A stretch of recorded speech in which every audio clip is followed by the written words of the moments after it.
Old World, Florida. Old World, Florida. Old World, Florida. Dude, I'm telling you, dude. Dr. Narco Longo came on and dropped the hammer of the god.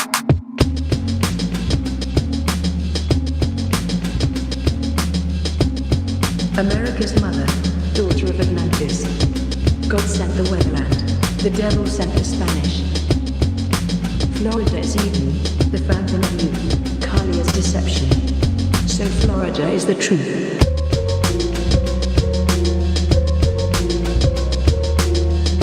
Welcome to Florida, baby. Dr. Narco Longo. Florida is everything.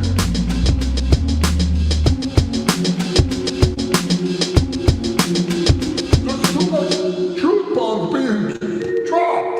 I can't digest it all.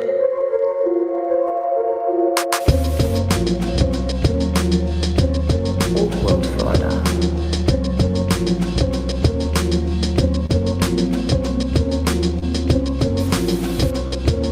One guy. Please welcome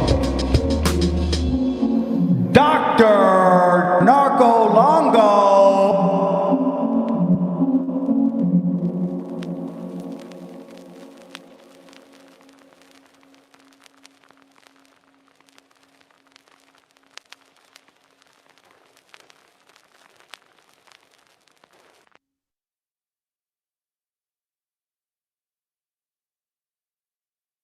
Sorry, I'm muted. What's up, y'all? Hope everyone's having a good night. Got a familiar face back with us tonight. We're going to be talking about Puerto Rico. And we've got a specimen right here, don't we? So what's up, Juan? What's up, bro? Let me take a deep breath. Yeah, That, everybody, right? This is a hurricane watch party. Everyone in North Florida, hopefully you're staying safe, right? So keep those people in our prayers. But yeah, what's up, dude? Nada, mi enchilada. Just hanging. You looking refreshed today, man. Are you gonna tell the people what you did? Sure, yeah. I went to a electrotherapy museum with the Black Airbender, Devon from Miami, and some crazy shit, some crazy stuff. There was Tesla tech, to put it plainly, a shit ton of Tesla tech, like actual and stuff that wasn't made by Tesla, but just you know, medical devices, surgical devices, glowing tubes, like precursors to neon, but then a ton of different gases and vials, and you'd shine a light and they'd all shine a different color.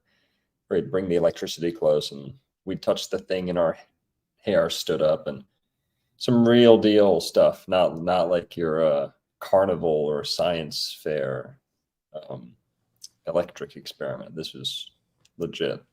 I'd be worried if I was this guy. It's like it's the real deal. Yeah, we know what happens to all those people who have the Tesla tech, right? They get the Tesla treatment, is what they get. That's cool. So Yeah, sorry.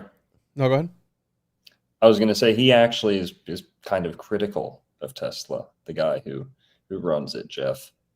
But has a very intimate knowledge of Tesla's life and stuff like that. So he's met lots of his family and has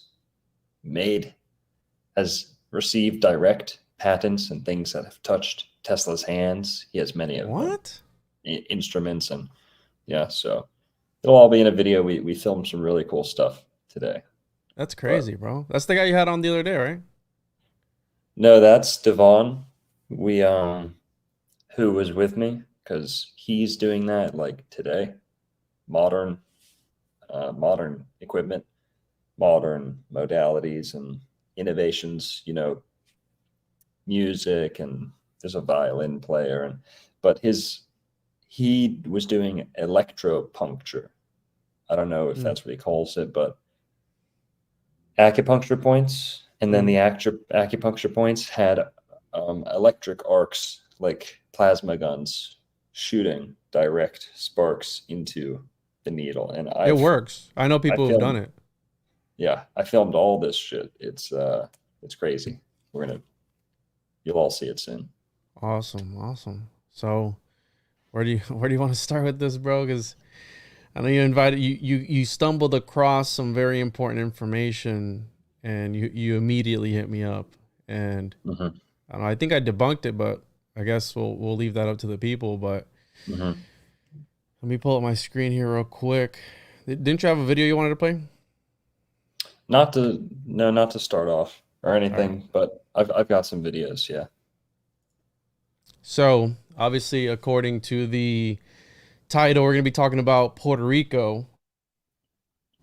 I was born in Puerto Rico, Bayamon, Puerto Rico. It's like north central-ish kind of. And this is the layout of the Taino people. And again, this is according to Rouse, which is an interesting character, but they break it up into different sections. You have the Western Taino, you have the classic Taino, then you have the Eastern and Island Carib here in the Lesser Antilles.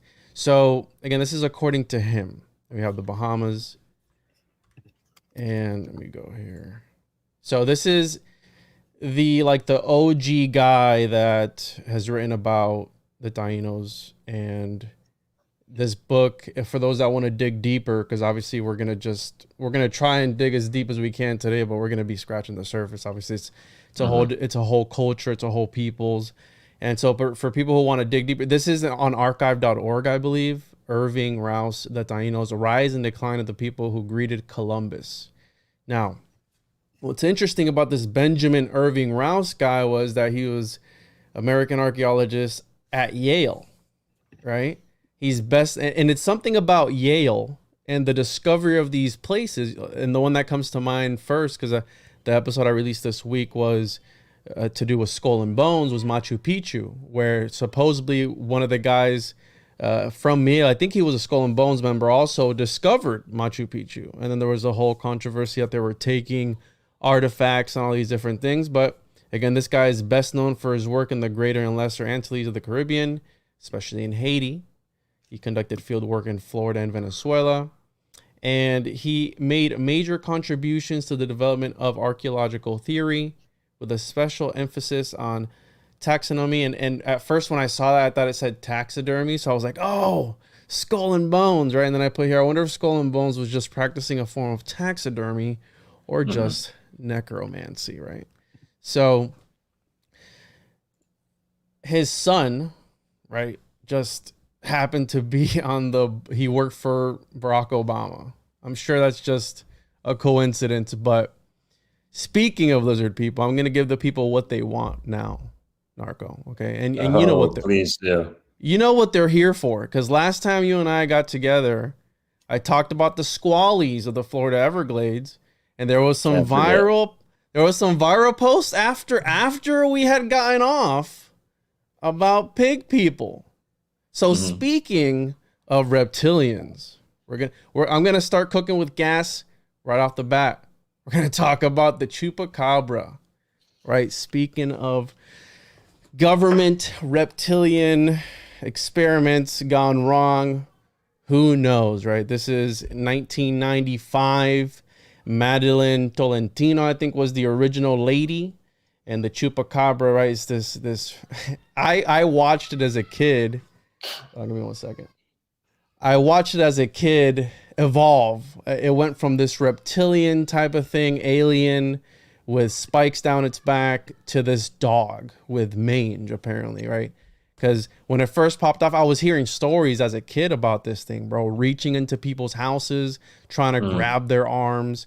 I was listening to stories my dad would tell me about his friends staying up late at night on their ranch to take care of whatever was killing off their livestock.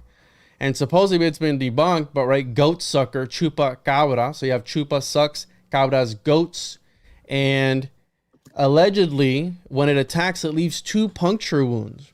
And it supposedly sucks the blood dry of its prey, I guess. And the initial sightings occurred in Puerto Rico in 1995. And then the creature has been seen as far as Maine, Chile, and then you have even Russia and the Philippines here. And sightings in northern Mexico and the southern United States have been verified as canines or canids afflicted by mange. So it's just a dog, guys. Nothing to worry about. And I remember when I saw that, I was like, I don't know. Something's fishy with that. So Puerto Rican comedian and entrepreneur Silverio Perez, he was the one that coined the Chupacabra. And that's the guy that I told you was Jewish.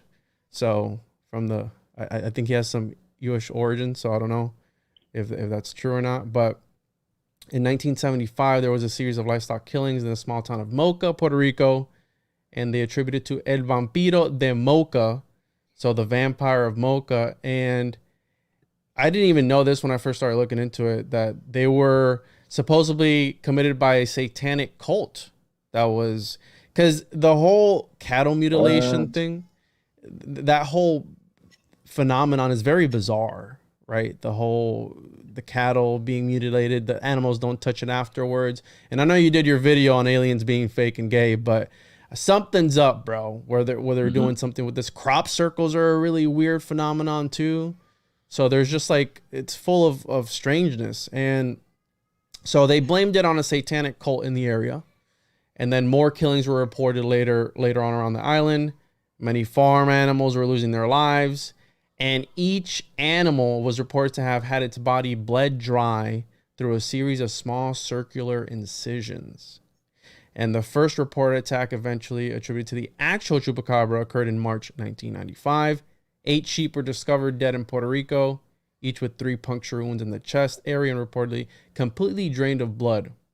And a few months later, you had the Madeline Tolentino, who had seen it in the town of Canovanas, where as many as 150 farm animals and pets were reportedly killed. Now, I invited this guy to come on the show. Where's his name? So Benjamin Radford. He's written about the Chupacabra. I forgot the name of the book.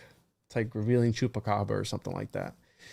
And the description that she gave was based off of the Species movie, the Sill character, that alien that she had just seen that same week. So it quotes, "It was a creature that looked like the Chupacabra with spines on its back and all. The resemblance to the Chupacabra was really impressive," Tolentino reported. And then you have this Benjamin Radford guy that he believed that the creatures and events she saw in Species were happening, that she believed, the lady Tolentino, were happening in reality in Puerto Rico at the time. And therefore concludes that the most important Chupacabra description cannot be trusted. Almost like some cinemagic that's going on, that she was, getting worked at. And it kind of, did it bleed it into our reality? Did it manifest it into our reality? Because then it popped off. But then it morphed again after the fact. So who knows? So do you have anything to add on that before we move on to we can get this out of the way? It's my favorite part. Yeah. Well, Juan, would you like to go into the connection between Judaism and the Chupacabra myth that you were telling me all about? Sure, Narco. Yeah, go ahead. I thought you were going to tell us about that. No, I don't know. I know. I don't know about that. You're the esotericist when it comes to that. Doesn't have to do with blood libel and all that stuff, but I didn't make the connection until you said something about it. So, well, it's interesting that mosquitoes, bloodsuckers, are that term unofficially comes from, I'm telling you, it comes from mosque, muska, right? Or Musulman, like, Muslims. It's derogatory. And then you have, Jews in Latin America were known as chuetas, chu with a CHU, chueta. So chu, meaning Jew in Latin America. It's kind of hard to ignore whether this is your cup of tea or not, whether it's a message of, anti this or not. I think there's an undeniable connection between some of the myths and some of the, like you said, libel or Just negative weird superstitions. iconography, bro, to to give this creature. I mean, you bring up a good point, because I know how you feel about the aliens and all that stuff and what you talk about, but what did this lady see? Did they see something? Was it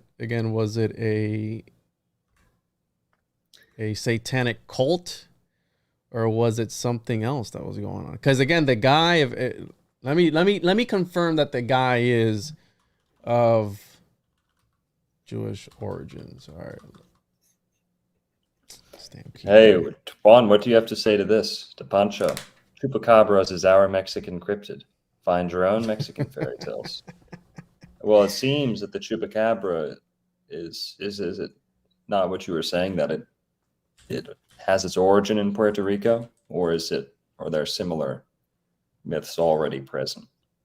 It's a Latin American type of thing, but if I recall correctly, it started in Puerto Rico. So tell Zaza Demon to Zaza. go away.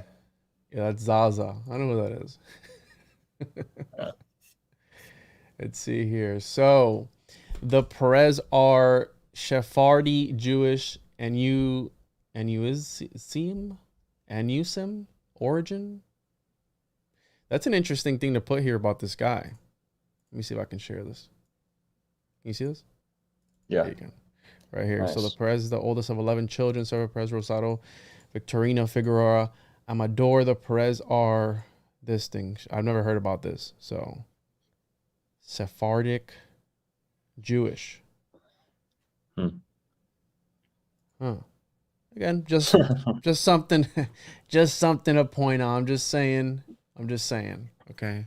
Something to keep in mind as we're talking about the Chupacabra legend and we'll get into this later, because Puerto Rico, I couldn't find this book, but there was this book that calls El Yunque a portal to other dimensions. And whenever interdimensionalism gets brought up, it makes my nipples hard. I don't know about your nipples. I know that your nipples got shocked today, Longo, but mine just really perk up whenever I hear interdimensionalism and the idea of portals, which we can get into later. But we have here again, I'm going to lay this down. We're going to be focusing obviously on Puerto Rico. Now, some of the lore that we're going to talk about is going to interlap and overlay, because the Taino, again, they're a whole people, right? The Taino are not just strictly to Puerto Rico. The classic Taino is to Puerto Rico and Hispaniola, DR, Santo Domingo. So I'm going to be mostly focusing on Puerto Rico, but some of the things I'm going to talk about that I'm going to bring up are going to tie into some other sects, I guess, or sections of the Taino people. So just keep that in mind. So the Tainos, right, meaning good or prudent. Now there's a debate as to where this word even came from. If it was the people referring to themselves as Taino, or if it was the conquistadors referring to the people, the indigenous, the Indians, as Taino. Because according to Columbus, they were very good people. They were very polite. They always had a smile on their faces, right? So they call Taino mean good, and then you have Ni Taino or Ni Taino, form of which Taino derived, referred to an elite social class, but not an ethnic group. So the Tainos were the indigenous people of the Caribbean, inhabitants of what is now Cuba, Dominican Republic, Jamaica, Haiti, Puerto Rico, Bahamas, and the Northern Lesser Antilles. They lived in societies ruled by caciques, and I forgot to bring up this cacique because I found this interesting, bro. And I want to see if you can tell me what you think about this. So let me see here. Well, I know everyone's going to have their own origin for cacique, but you cannot deny that around the world you have Kaiser, Caesar, cacique, right? Hard to ignore.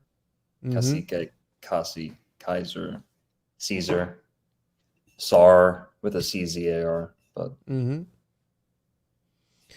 also where'd Tupac get his name from? Because this guy is Tupac Amaru II, an Indian cacique from 17. Did he get his name from this?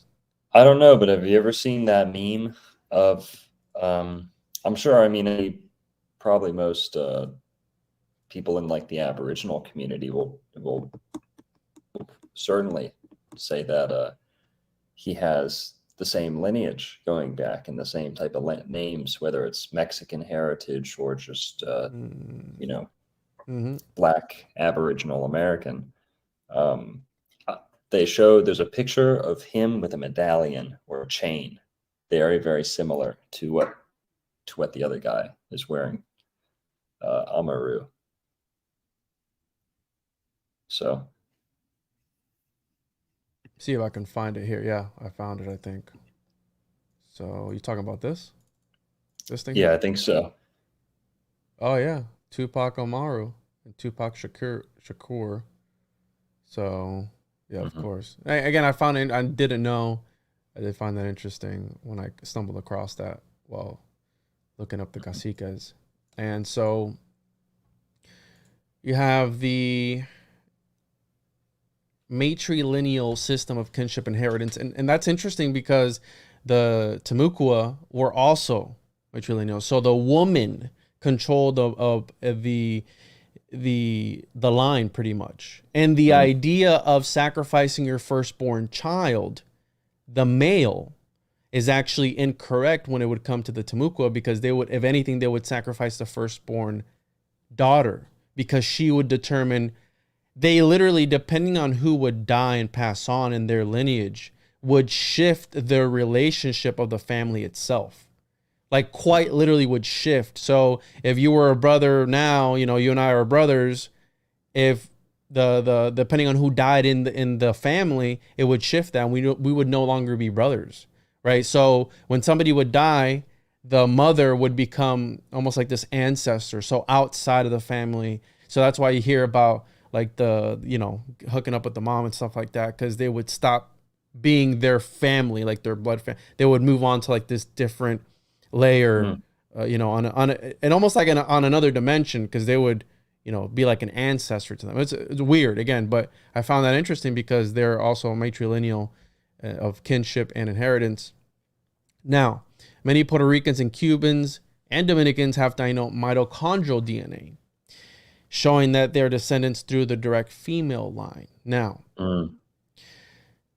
I have the figures here pulling up on the next slide. Classified as belonging to the Arawak, and they're referred to as the island Arawaks. Now, I know you're going to get into that here in a bit because it gets hairy, right? And then Rouse, the guy we talked about at the beginning, classifies all inhabitants of the Greater Antilles as Taino. And I put this here at the bottom because I'm still learning about the mainstream classifications of people, and if I'm not mistaken, this is how the order it goes in. So you have the Casimiroid, the Ortoiroid,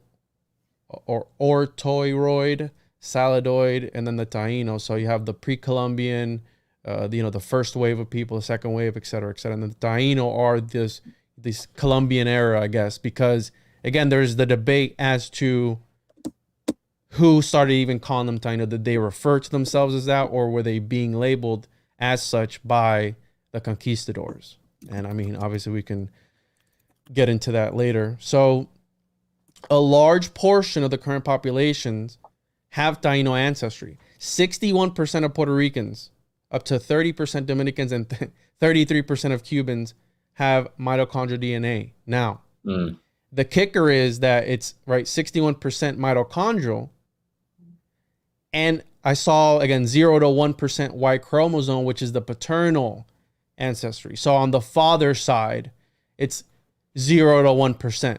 So that one's a lot lesser. Now, that's not indicative that they aren't Taino. Again, it's just, you have the pure bred versus non. Again, I always grew up being told that it was a mixture of Spaniard, indigenous, and African American, right? Because of the slaves that came over. And then I told you when we were on the phone the other day about how there's towns in Puerto Rico, and I have friends from Puerto Rico who are black. I mean, they look black, but they're Puerto Rican. And a lot of the one place that they talk about being the first African American hub, I guess, is Loiza, which is they have a lot of dark skinned people from that town. So again, that's what I grew up with. And they teach everybody in Puerto Rico that the indigenous people were wiped out, that they were all killed to extinction. Like they were wiped out. And why do they come up with that? Well, they came up with that ideology because when they were communicating, right, the conquistadors, when they were communicating with the motherland, they were writing back and forth, and they're asking them like, yo, how many Indians are there? They're like, yo, there's none of them. Well, there's none of them because a lot of them escaped. They were being they were being tortured. They were slaves. They were being forced to mine for gold. And a lot of them would rebel, and they would go into the mountains, and they would disappear into the mountains and live in the mountains. So the conquistadors aren't going to go, right? They're in San Juan, right? The main hub, the city. They're not going to go and search for all the every nook and cranny in the mountains of Puerto Rico to check if all the Indians have actually been wiped out. Mm-hmm. So therefore, they were extinct. They were driven to extinction based on the correspondences that they were having. So, in actuality, in writing, yes, they were all killed off, but were they truly killed off? Right? There's that debate there that they could have obviously been in hiding, and they could have just, Yeah. Well, what they say is that from what I've read is they only ever had 300 left, is what they said. Is that, and even that is just so unbelievable that those 300 would constitute most of the 3 million that live there today, or 2 million. How many people live at Puerto Rico? In Puerto Rico right now, 3 million, I think it is. Right. So if most of those people have native ancestry, and there's only 300 to start off with, allegedly, to what we're told, after a killing off, how did those 300 grow to still be the majority, still look different? Puerto Ricans have a unique look. They don't look like Haitians. They don't look like Haitians. They don't look like Hondurans. They don't look like Cubans. And so you can't just chalk their genetic, you can't just chalk it up to a mix of black and white, and then just those only little 300 natives left. So, and I saw various figures when looking this up, obviously, because again, they're not going to have 100% accuracy. I saw 3,000. I saw 300,000. I saw 1 million. So again, the numbers vary, but at the end of it all, they were like, there's none. It's zero. Let's wrap this up and head out. You know what I mean? Mm-hmm.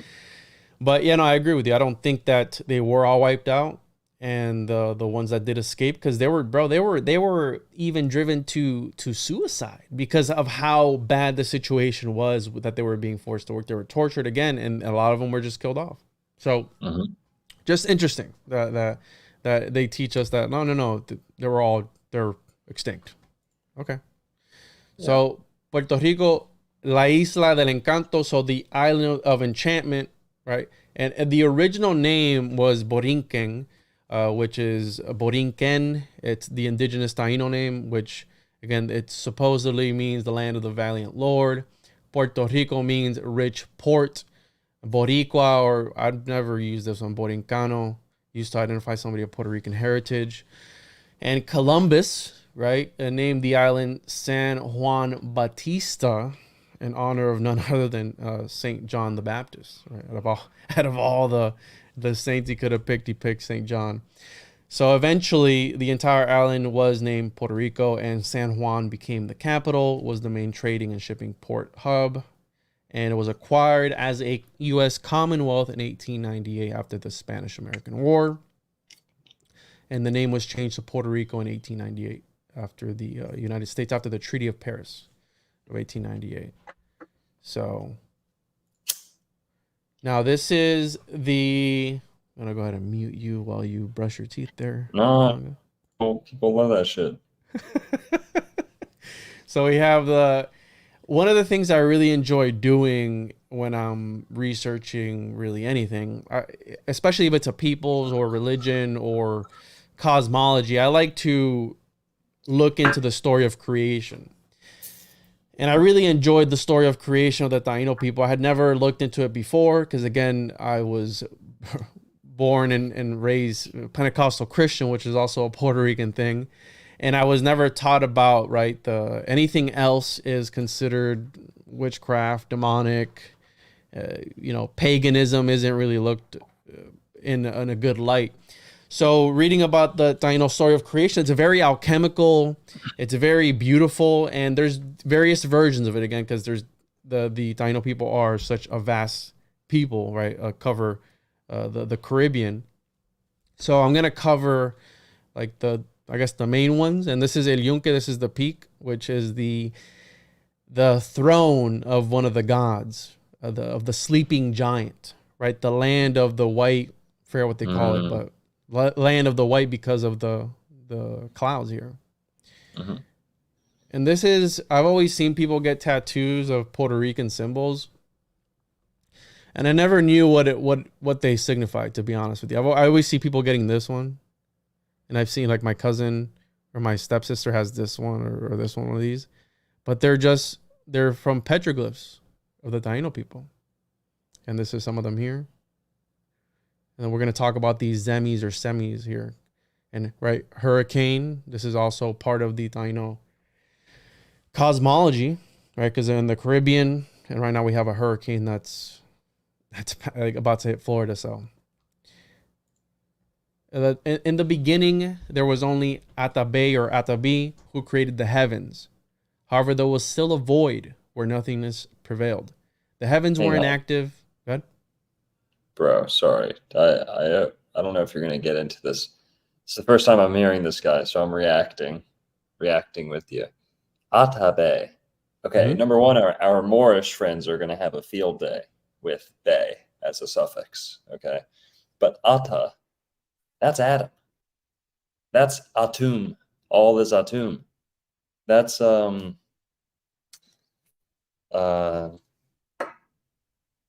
much more. But that's your archetypal creation is Aum is the sound of everything, the everythingness, the nothingness, the universe, the Aum.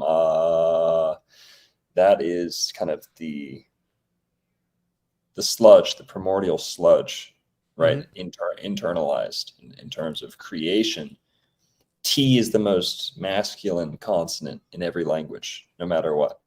So ta is the first creation. So that's why you get Aum. In Genesis, you get divine Tao, or the T, right? This is God striking and acting. And that action is the T rune. The da, the ta, that is the first creation. In the indistinguishable that just goes on forever, that ta denotes the first creation and the spark. And so atom, atabe, it's very impressive parallel here. I was not expecting. So, sorry. No, you're good. And again, this is the story of creation that they had this story of creation, right? This is oral tradition. This is oral history. So how would they have, right? If there was nobody there or whatever it was before these people came, again, I mean, we can get into that later, but yeah, Atabi, which is actually the feminine, but she also has these different avatars too, which we'll get into. However, there was still a void where nothingness prevailed. The heavens were inactive and any action was meaningless. Earth and the other cosmic entities laid barren. Despite being dominated by darkness, Atabe herself failed to notice that this universe was incomplete. Eventually, she decided to create two new deities, Yukahu and Guacar. So we have, again, these twin deities from magic and intangible elements. Atabe now felt confident that her creation could be completed and left it in charge of her sons. Yukahu took over as a creation deity, becoming a universal architect and gathering the favor of his mother. From his dwelling in the heavens, he contemplated and woke the earth from its slumber. As part of this process, two new deities emerged from a cave, Boiniel and Maroya, controlling the sun and moon, respectively, which were tasked with illuminating the new world day and night. No longer would the earth be shrouded by darkness. Yukahu was satisfied with his work, but in a fit of jealousy, Guakar hid within the heavens, never to be seen again. So again, we have this mythology of the two brothers. There were also immaculate conception. One of them was. There's another brother coming up here soon. So immaculate conception. We have the two brothers, almost like an Enki and Enlil type of thing. One's jealous of the other one. One wants to become friends with the people, with the humans, right? The other one doesn't. And now bored, Yukahu roamed and noticed 4 gemstones that laid in the ground, which he took and converted into celestial star beings who reproduce and spread throughout the universe, where they guide the deities. He followed this by creating animals, granting them dwellings, and teaching them how to live.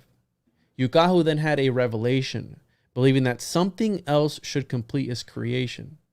Convinced that the new entity should be neither animal nor deity, he pondered this profoundly. Yukahu then opened a rift in the heavens from which emerged the first man, whom he granted a soul and named Lokuo. And hopefully I'm saying these words right, because again, I don't. This man would roam the earth endlessly, filled by joy and thanking the deity for his creation. Finally satisfied with his creation, Yukahu left the world in the hands of humanity, feeling that balance had been reached. So again, we have this emerging of a cave, the sun and the moon, and these two. And then there's also another version of the story where the first peoples emerge from the cave, right? But this is in more towards Santo Domingo, Dominican Republic area. So again, it depends on which area, because the Taino is not just Puerto Rico, it's the whole thing, but you have different versions, kind of sort of the same, but not really. This is the other version. Yaya was the elemental principle of existence, the spirit giver. Oh my God.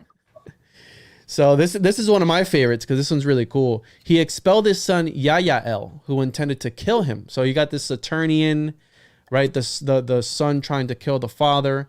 By allowing his return, he kills him and places his bones in a gourd, which would transform into fish. One day, in the absence of Yaya, the 4 twins, the quadruplets, children of Itiba Kahubaba, the great mother who died in childbirth, led by Deminan Caracol.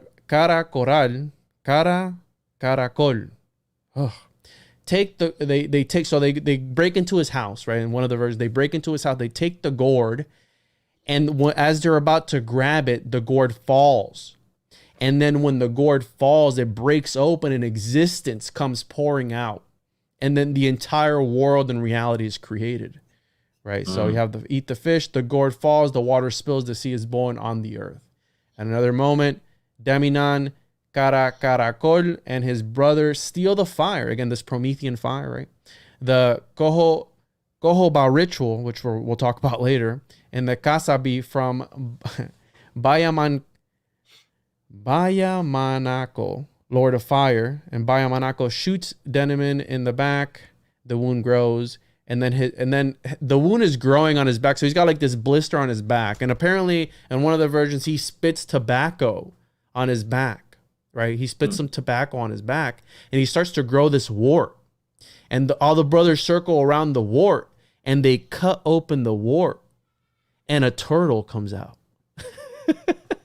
An entire turtle comes out, right? So his brothers open it, and a turtle comes out. And I think the translation here is a little bit wonky because I did take this from a Spanish encyclopedia, and I translated it, so it might sound a little weird, but.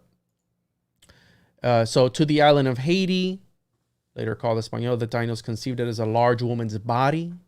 It was therefore a sacred space generating life.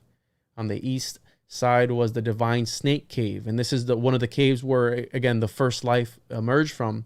Iguana boina. And allegedly this has to do with, I saw it broken down, iguana, right? Like the lizard. And then boina meant something else. I have to look it up.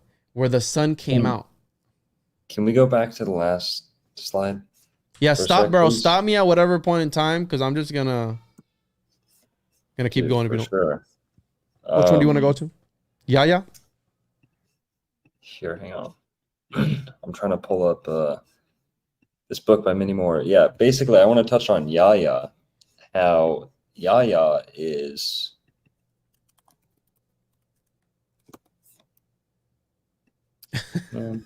Sorry, I'm trying to pull something up at the same time. Yaya is. I know, everyone's going to have their own take on this, but to say that Yaya is the elemental principle of existence, the spirit giver of life. Spirit is breath. Respirate, inspiration, right? So inspire, that's spirit. And, or aspire is, something that goes up high. So how Hebrew is this name? Not only, I'm going to try and relate Yah to Yahweh, Yah to Yahweh here in a sec, but Yael, that's an Old Testament name, Yael, and I bet you could probably find Yael almost spelt the same in the lesser key of Solomon or something like that. It sounds right out of Solomonic magic. So Yael, why we're going to get into that is very very pertinent to Puerto Rico. It's not just a stretch. I'm going to show you some Hebrew stuff coming up here, but Yaya is the same as Ahwa. They're just all these it represents not just the breath, it's more than the breath, but you can't deny that it's the inhale and the exhalation. So Yahweh, as much as people want to claim that for themselves or claim their own meaning and this and that, and it's all the breath. It all goes back to breath. Shout out to the Black Airbender who was breaking this down a couple days ago. Yahweh and the breathing, inhale, exhalation. It's like yeah. So then Yael, you have this angelic Il or L at the end, typically means a biblical angel. An Abrahamic angel is having Il, Raphael, Gabriel. All these are angelic names. So Yael, the son of Yahya, who is very similar to, people even say ha.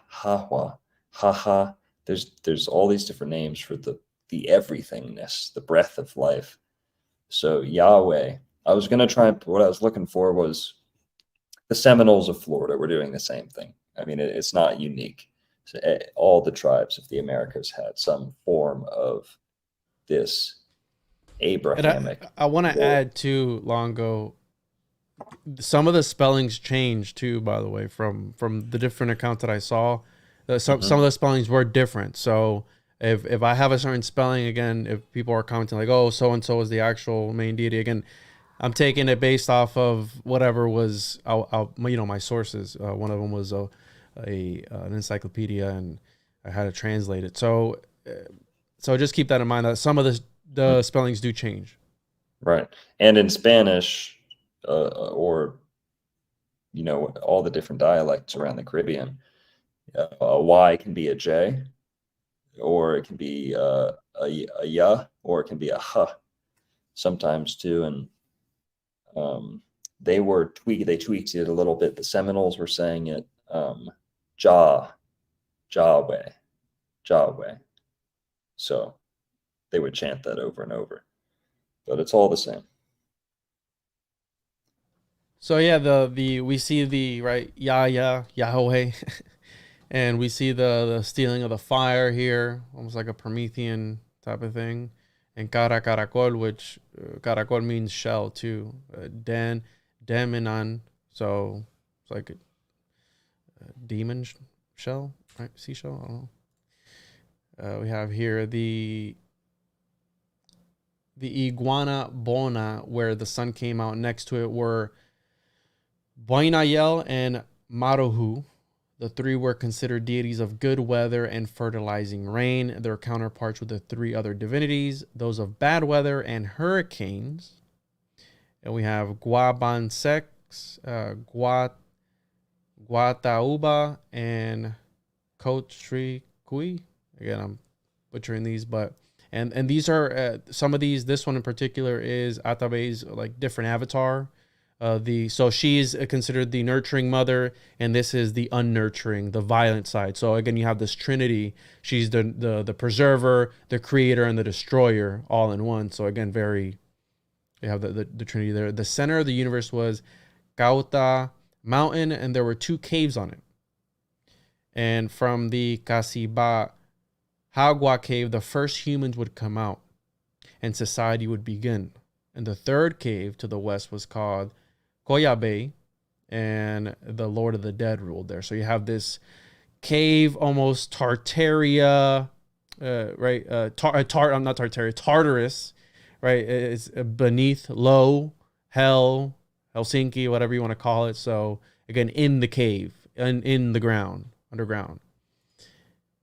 And this is from Ramon Payne, which was one of the first to learn the Taino language. He was also accompanying Columbus, and the dude was a POS. So the dude was he was a real piece of work, and he's writing about their religions. And they also say that the sun and the moon emerged from a cave called the Guanaboina, located in the country of a cacique named Mautiathuel, and they hold it in great esteem and have it painted in their fashion without any figures, with a lot of foliage and other such things. And in the said cave there were 2 zemis made from stone, small ones in the size of half an arm, with their hands tied, and they seemed to be sweating. The Taino valued these zemis very highly, and when it did not rain, they say that they would go in there and visit them, and it would rain at once. And one zemi they called Boinael, and the other Marohu. So again, he's talking about they worship these zemis, which we're going to get into here, and they were pretty much the deities incarnated. And automatically, when I thought about this whole the sun and the moon coming out of a cave, again, very alchemical, right? So I pulled up Michael Myers' Atlantean Fujins, where you have the sun, right, the masculine and the feminine coming out, again, very, very alchemical. Juan, remember earlier you said their names were something like Boyanel and Maroyopa,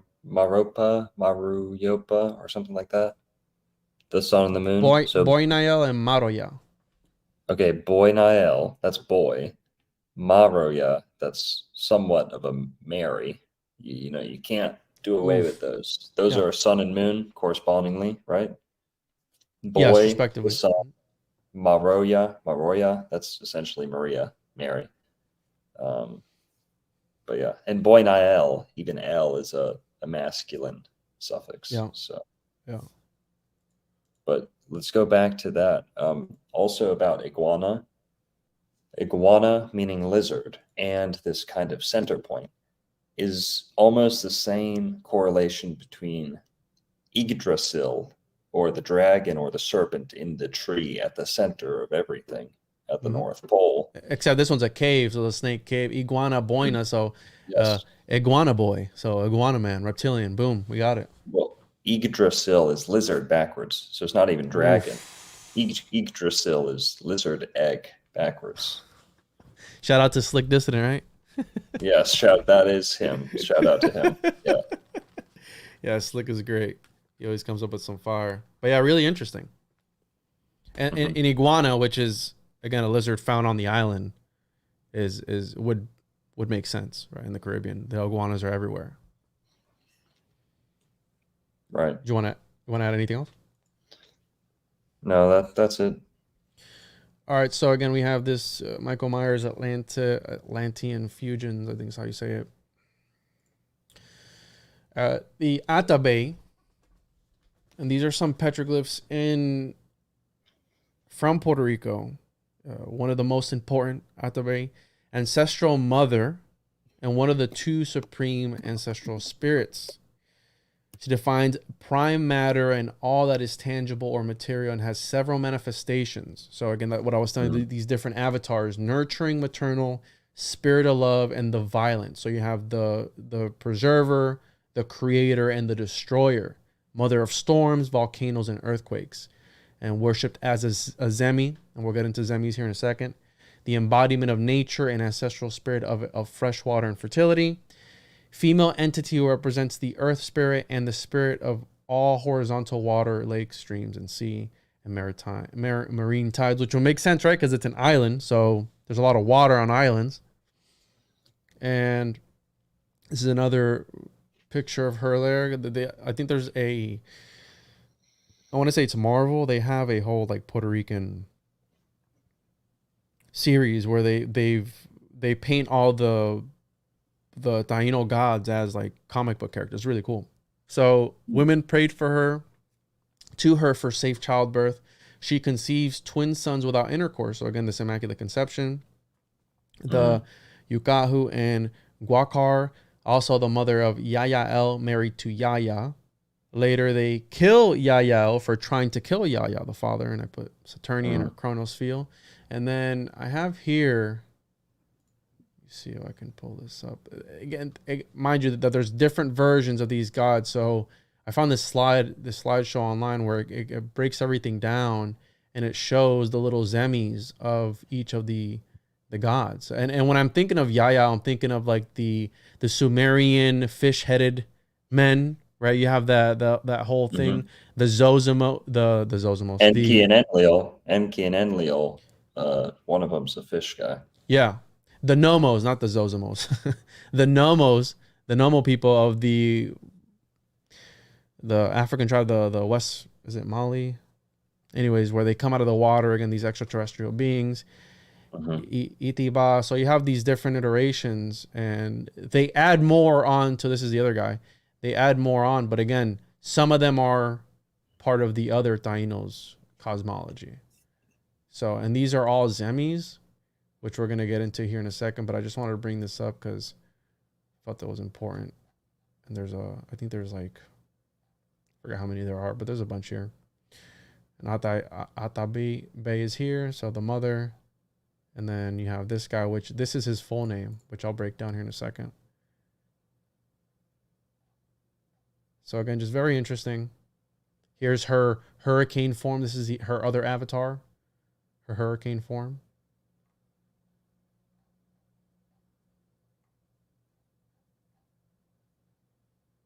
You have this bull-looking thing here. The dog spirit. So you have a dog spirit here too.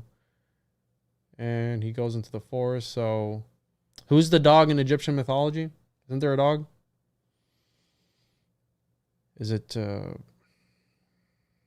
you know who it is? Marco, you're muted, bro. Sorry, it's Anubis. Anubis. Yes, Anubis. Yep. There you go. So here's more pictures of her.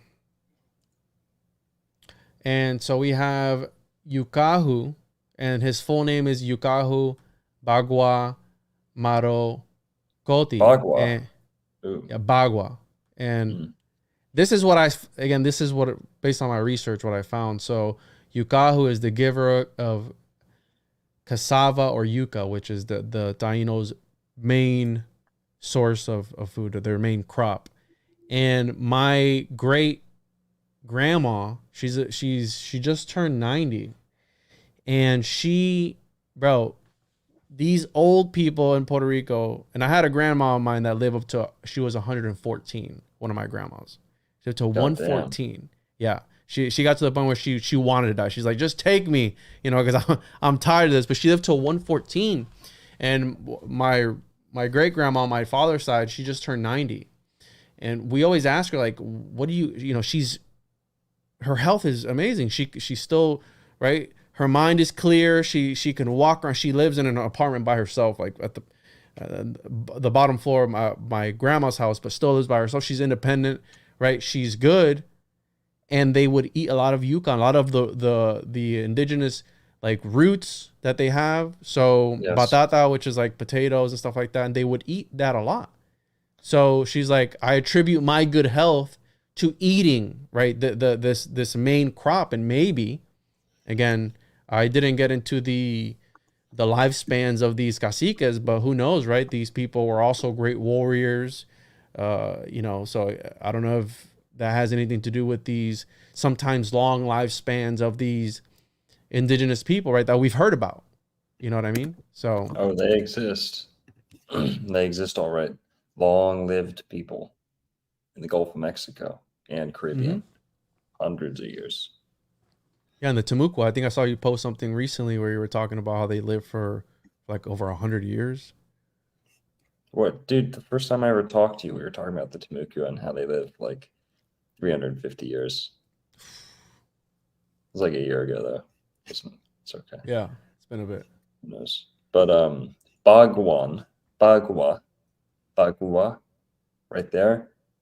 I know it says the sea or The sea. master of the sea, right? Master of the sea. Well, Bhagwan in Hindi means master or teacher or like sensei or guru. Bhagwan. Interesting. Yeah.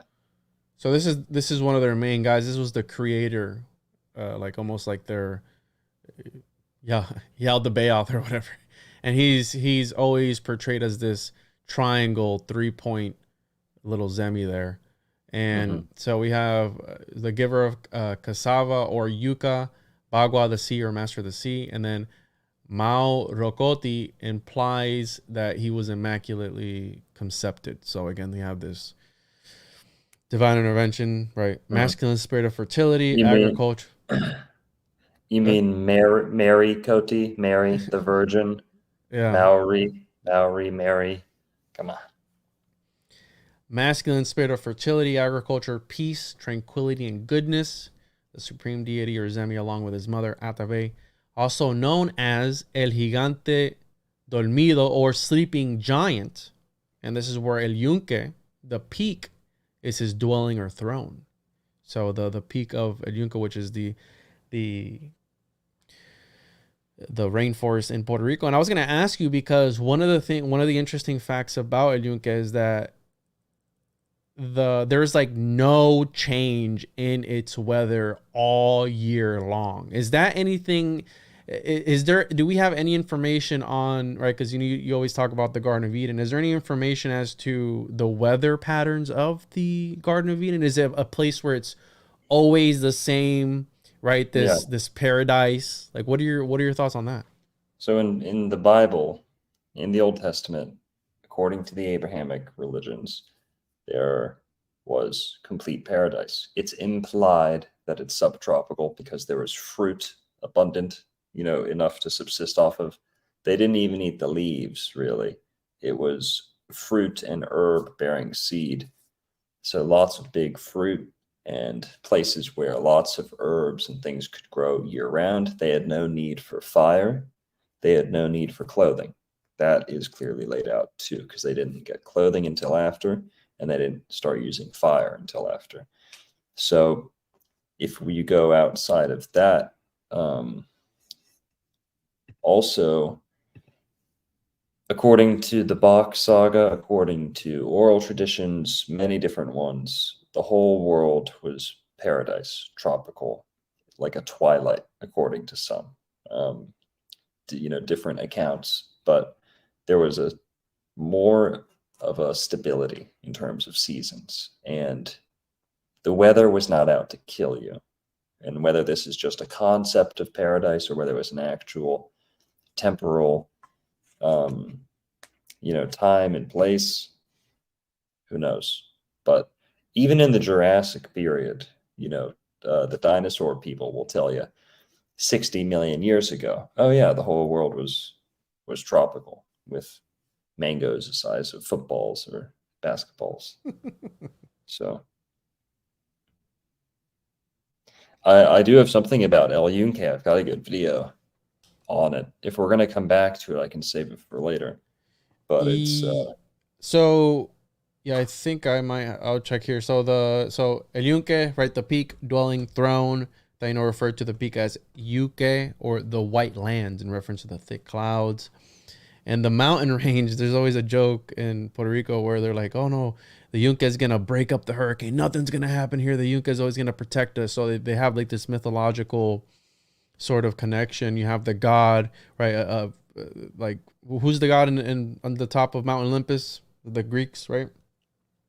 So you have this connection of mountains and the god, and it's got to do with this Yukahu guy. And yeah, you want to touch on the Yunque stuff now? Sure. I just have a video about UFO possible. I was gonna Yeah. save that for the end, bro. But if you wanna jump in, like I said, the Yunque's called the portal to other worlds, the biggest kept secret. And I mean, like I said, I've walked through El Yunque before by myself.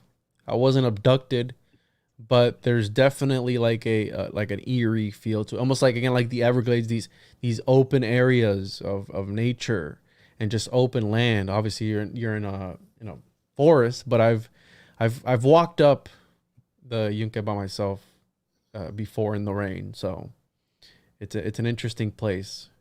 And they also said, I think they say that there's a tower there too, bro. Let me pull it up, and I think it's called the Yukahu Tower. Dude, I'm not. It's an observatory. Yeah, so the Yukahu Tower is this tower, bro. It's an observatory. They built this tower, and you can climb up and have the views of El Yunque from the top of it. Nice.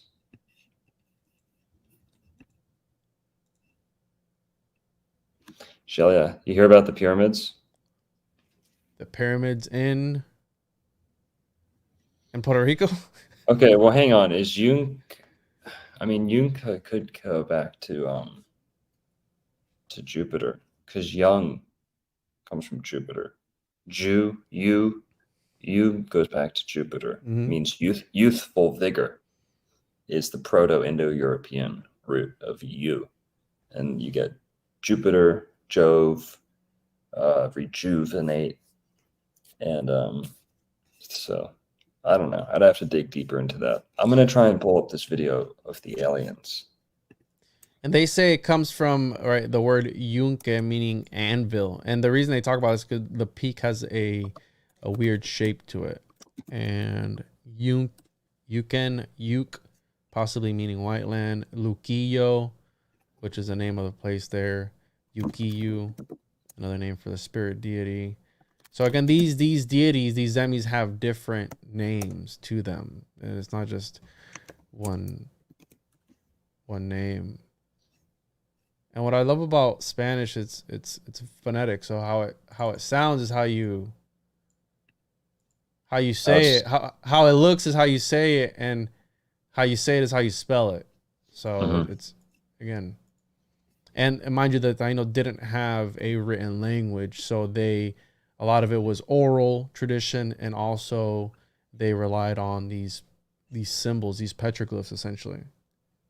And a lot of the history, similar to whenever you put that Timucua video out, a lot of the research I did for that was based off of these conquistadors, right, coming in, and whatever history we have of these people comes from a filtered lens, comes from the lens of the church.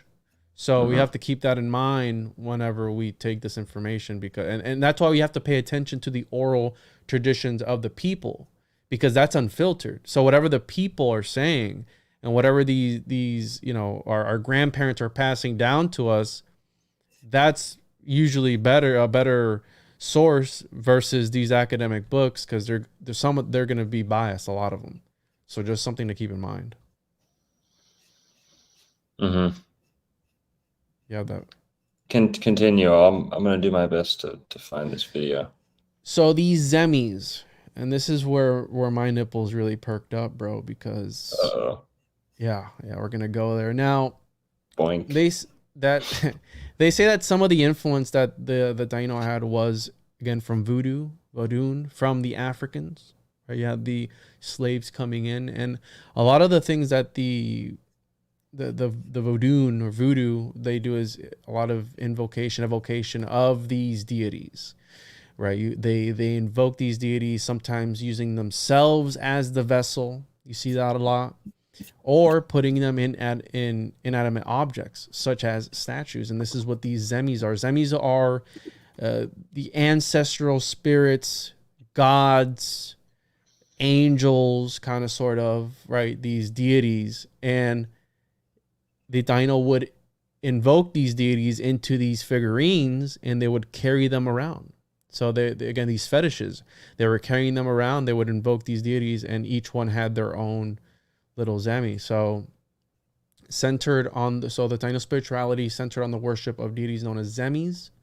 The term was applied not only to the deities themselves, but also to idols and fetishes representing them, which were made from the remains of ancestors or from natural objects believed to be inhabited by powerful spirits. These could be made of wood, stone, bone, shell, pottery, cotton, or cloth. And again, I'm the homunculus guy, so as soon as I saw this, I was like, oh, the Puerto Ricans were the first peoples creating homunculus. Homunculus confirmed. Homunculus confirmed. Eat up. Certified homunculus. So my peoples, it runs in our DNA, it runs in our blood. It is. We were making homunculi.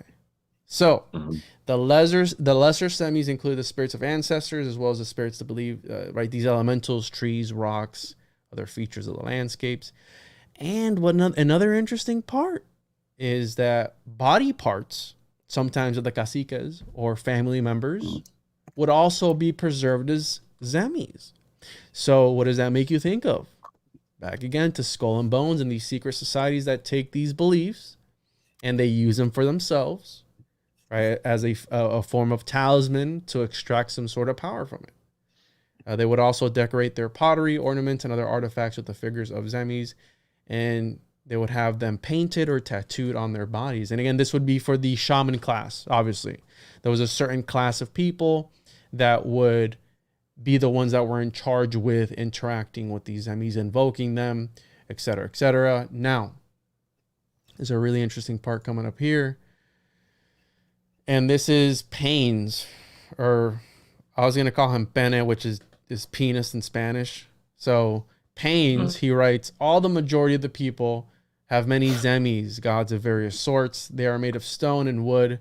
Those simple, ignorant people believe that those idols, or more properly speaking, demons, make such things happen because they have no knowledge of our holy faith.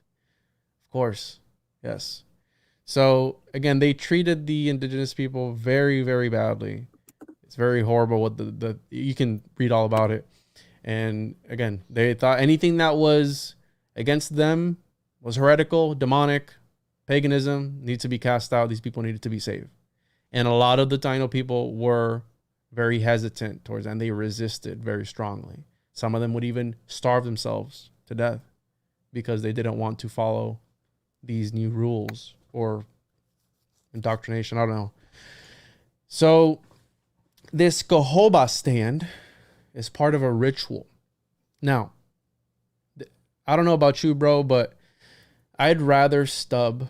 This is where I would stop being Taino, bro, right here. Because I would rather stub my pinky toe 50 times before I throw up or vomit. And one of the things that they would do before communing or interacting with their zemis, and they would people would also collect zemis and brag about how their zemi was better than their neighbor's zemis, almost like some Pokemon. So they were just like, gotta catch them all, gotta collect all the zemis. So there was talks about that as well.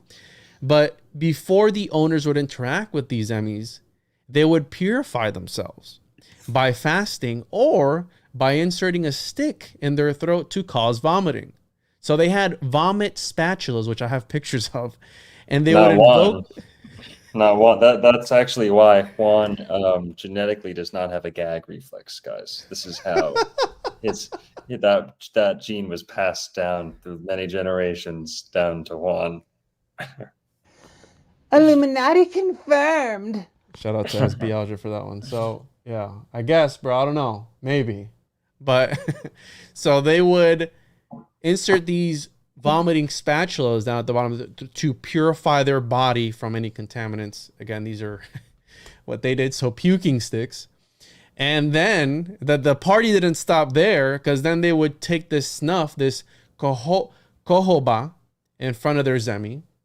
And And the worshiper put the snuff made by crushing seeds of the pitadenia tree on a platform surmounting the zemi, so on these little platforms, and in a separate receptacle, and inhaled it through a forked tube, which I have pictures of it, and it caused hallucinations through which the zemi made known his or her will. So again, a form of divination.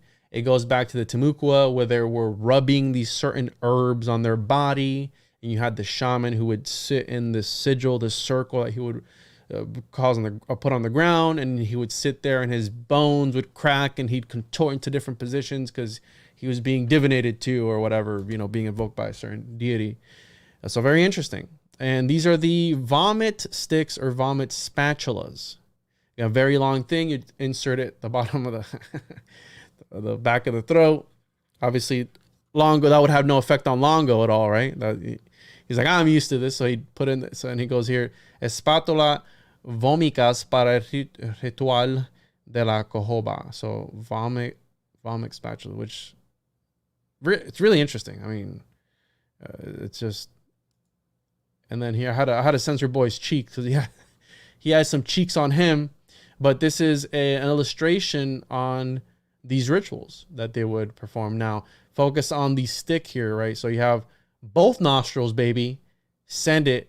Right here, this is another one. So there's various interpretations and the ones that they would carve out. So you have the zemi here.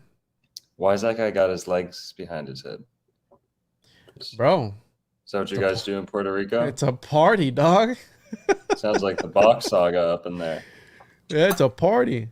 So here we have this illustration. He's got the little table there with some stuff on it. They're chanting. Usually it's the shaman. And yeah, that was really interesting. And then you have the Y there.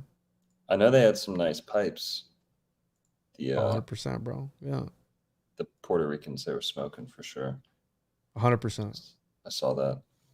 So here we have, again, in front of the zemi, go outside, purify yourself, whatever, and you interact with the deity hallucinating. So very, very interesting. Whoops, how'd that get in there? All right. So we're gonna talk about this because I found it interesting. Okay.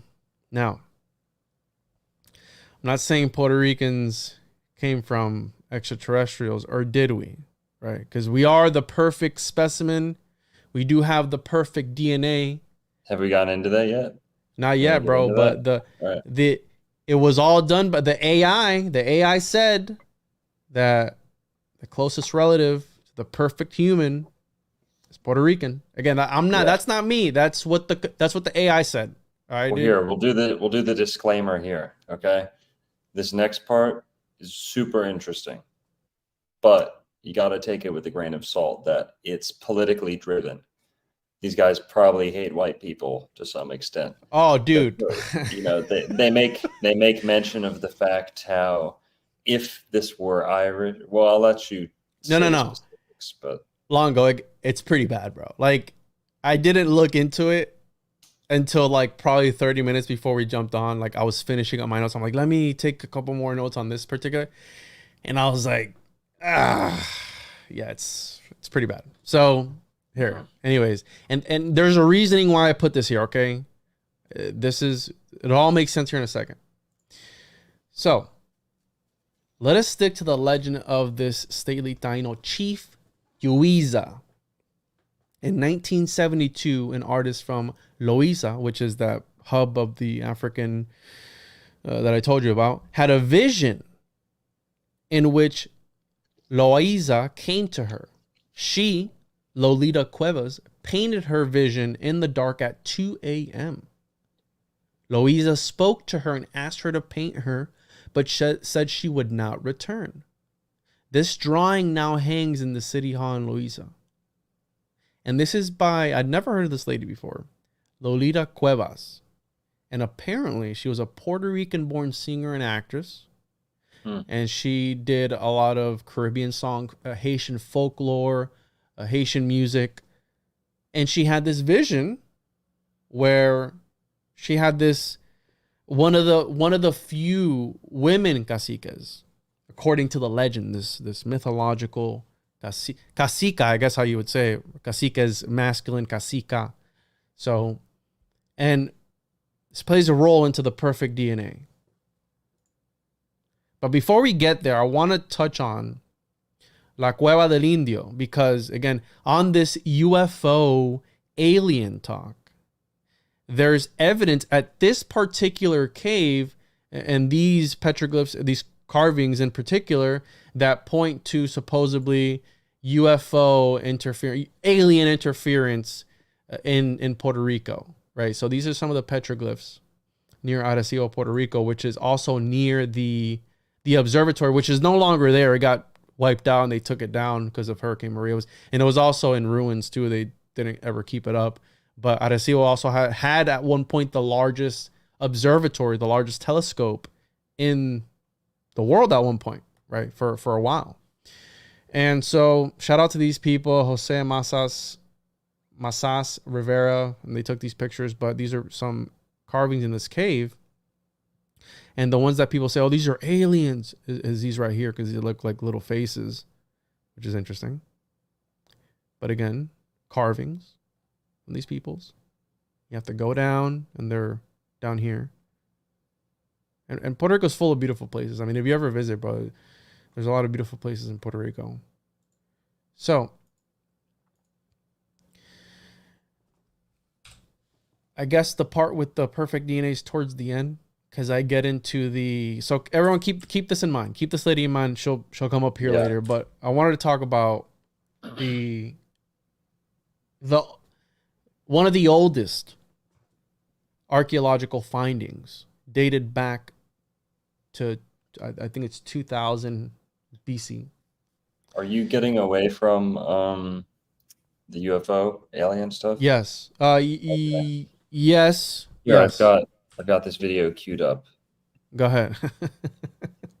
Again, I wanted to get weird towards the end because I love the portal talk.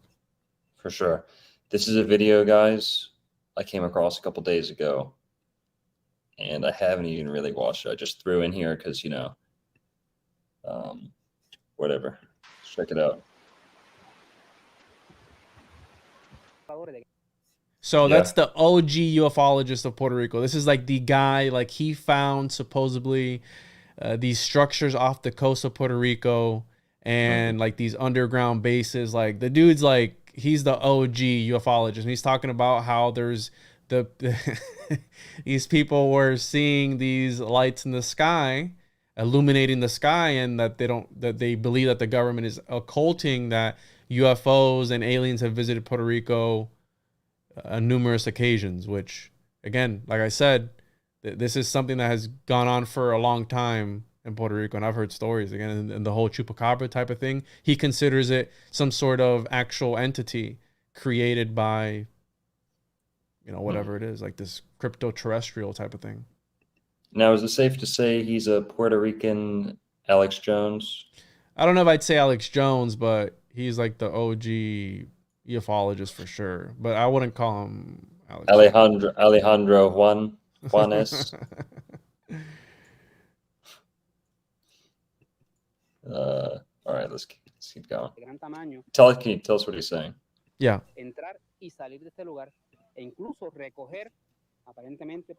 Little gray men, they're picking like little creatures up as they're flying around with like these beams that are coming down off these UFOs.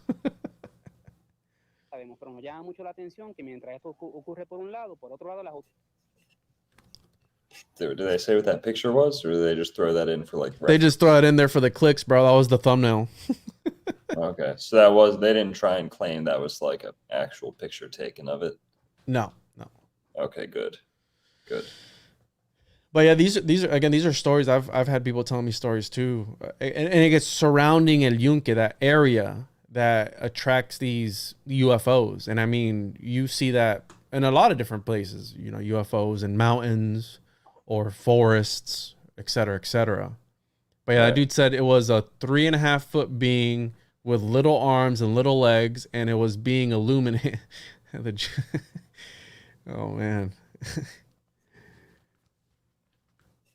And yeah, there is undersea alien bases near Puerto Rico. Yeah, I did see those that supposedly they found these structures. Because mind you, right off the coast of Puerto Rico is one of the deepest trenches that there is in the Atlantic. So it's like literally off the coast of Puerto Rico, it's already 1,000 feet. And I mean, it's really deep. So the idea that the government, and then also off the coast of, you have to keep in mind that Puerto Rico is also one of the vortices, whatever, of the Bermuda Triangle, which you and I have talked about before. The other side connects to Florida and then to Bermuda, but you have to keep in mind that Puerto Rico is also connected there. So maybe perhaps there's some sort of magical strangeness, interdimensionalism connected to Puerto Rico because of that phenomenon. Oh, definitely. Definitely. Let's finish it out. Laying on the Yeah. Those damn Puerto Ricans and their clickbait. Dude. So, resume. All right. So we'll get to this again, this channeling of this being, this mythological being. And so, yeah, the little UFO, the little alien faces there, supposedly. And also, I heard that there was evidence that, doesn't this look familiar to you there, bro? Haven't you talked about some sort of, that one symbol on the Apple key? Kind of looks like that, no? You know what I'm talking about? Oh, the looped square? Yeah. The looped square, a little bit. It's hard to make out. I heard that this cave shows evidence that the Taino were in touch with the Mayans. So, again, that's just something I stumbled across. But we have this guy here, this man. And this is one of the oldest archaeological findings. I believe it was in 1991. Now, what's interesting about this particular site, which I'm going to get to, because you asked me about megalithic structures in Puerto Rico. Now, this, again, they don't really have evidence. They're speculating, but El Hombre de Puerto Ferro en Vieques, Puerto Rico. This is 1991. And they also talk about the people arriving in Cuba, Trinidad, Dominican Republic, and about these other places in Puerto Rico that have had these archaeological findings. Now, before this particular finding, if I'm not mistaken, the oldest was, again, around the 300 AD, I believe it was. And this particular one was 1900 BC. So it took it and they pushed it back substantially. Now, it's talking about, I always find it really interesting that these archaeologists can paint such a big picture on such little evidence that they find. Right? We have the newest one that I saw was on Netflix. It's called The Cave of Bones, I think it is, and it's one of the oldest Homo gene group, I guess. And it goes back like 300,000 years or something crazy like that. And they were just illustrating the customs of the people, how they would bury their dead, what they would do, all this crazy stuff just from these bones that they were finding. Okay. And again, they talk about how they were connecting through, you have the Yucatan or Florida. That's how, again, we're going to get into that here later, but that's how these people crossed over into the Puerto Rico, right? So either from the Yucatan or Florida. I've also seen some other ones like around, I think it's like Aruba area, that North, South America part in the top there. And I have illustrations there. They're talking about how they would live in small groups of 15 to 40 people. And there's this other site, which I didn't look up, Caño Hondo, which that one was 1060 BC, right? That they were finding. This person was 35 to 40 years old. They were 5'10". So 35. Pretty dang tall for 4,000 years ago. Yeah, 5 pies. 2,000, whatever. Yeah, exactly. And to the Spanish, that the conquistadors, they would have been giants, because Ponce de Leon was what, 5 foot tall? He was a homunculus. I mean, he was a little 11. Yeah, he was a little guy. So this guy was 5 pies 10 pulgadas, so 5'10", and supposedly they found his room, which was a line of rocks placed by hand, right? So this guy had osteoporosis in his head, Ooh. his clavicles, cabeza de radio. So his elbow, his left elbow, osteoarthritis. I'm sorry, not osteoporosis. So osteoporosis on his head and osteoarthritis of his, I think his clavicle, vertebrae. Yeah. Go ahead. Nothing. You're right. His left elbow, and I'm trying to translate it in my head as I'm talking about it, and then in his fingers on his hand. And then they also found some other stuff with him too. They found I think it was an axe, rama de coral, so a piece of coral, I guess, right? This little piece of coral, adorno corporal lítico, so it was like I think it was like a garb made out of stone. I believe that's what it translates to. And I have pictures of all this stuff too. Mm-hmm. Again, I'm trying to translate it. It's all in Spanish. So I'm trying to translate it as I'm going. And then they're showing here where the osteoarthritis was on this person. They say the same thing about the Florida natives, is that they had arthritis or like mineralized joints.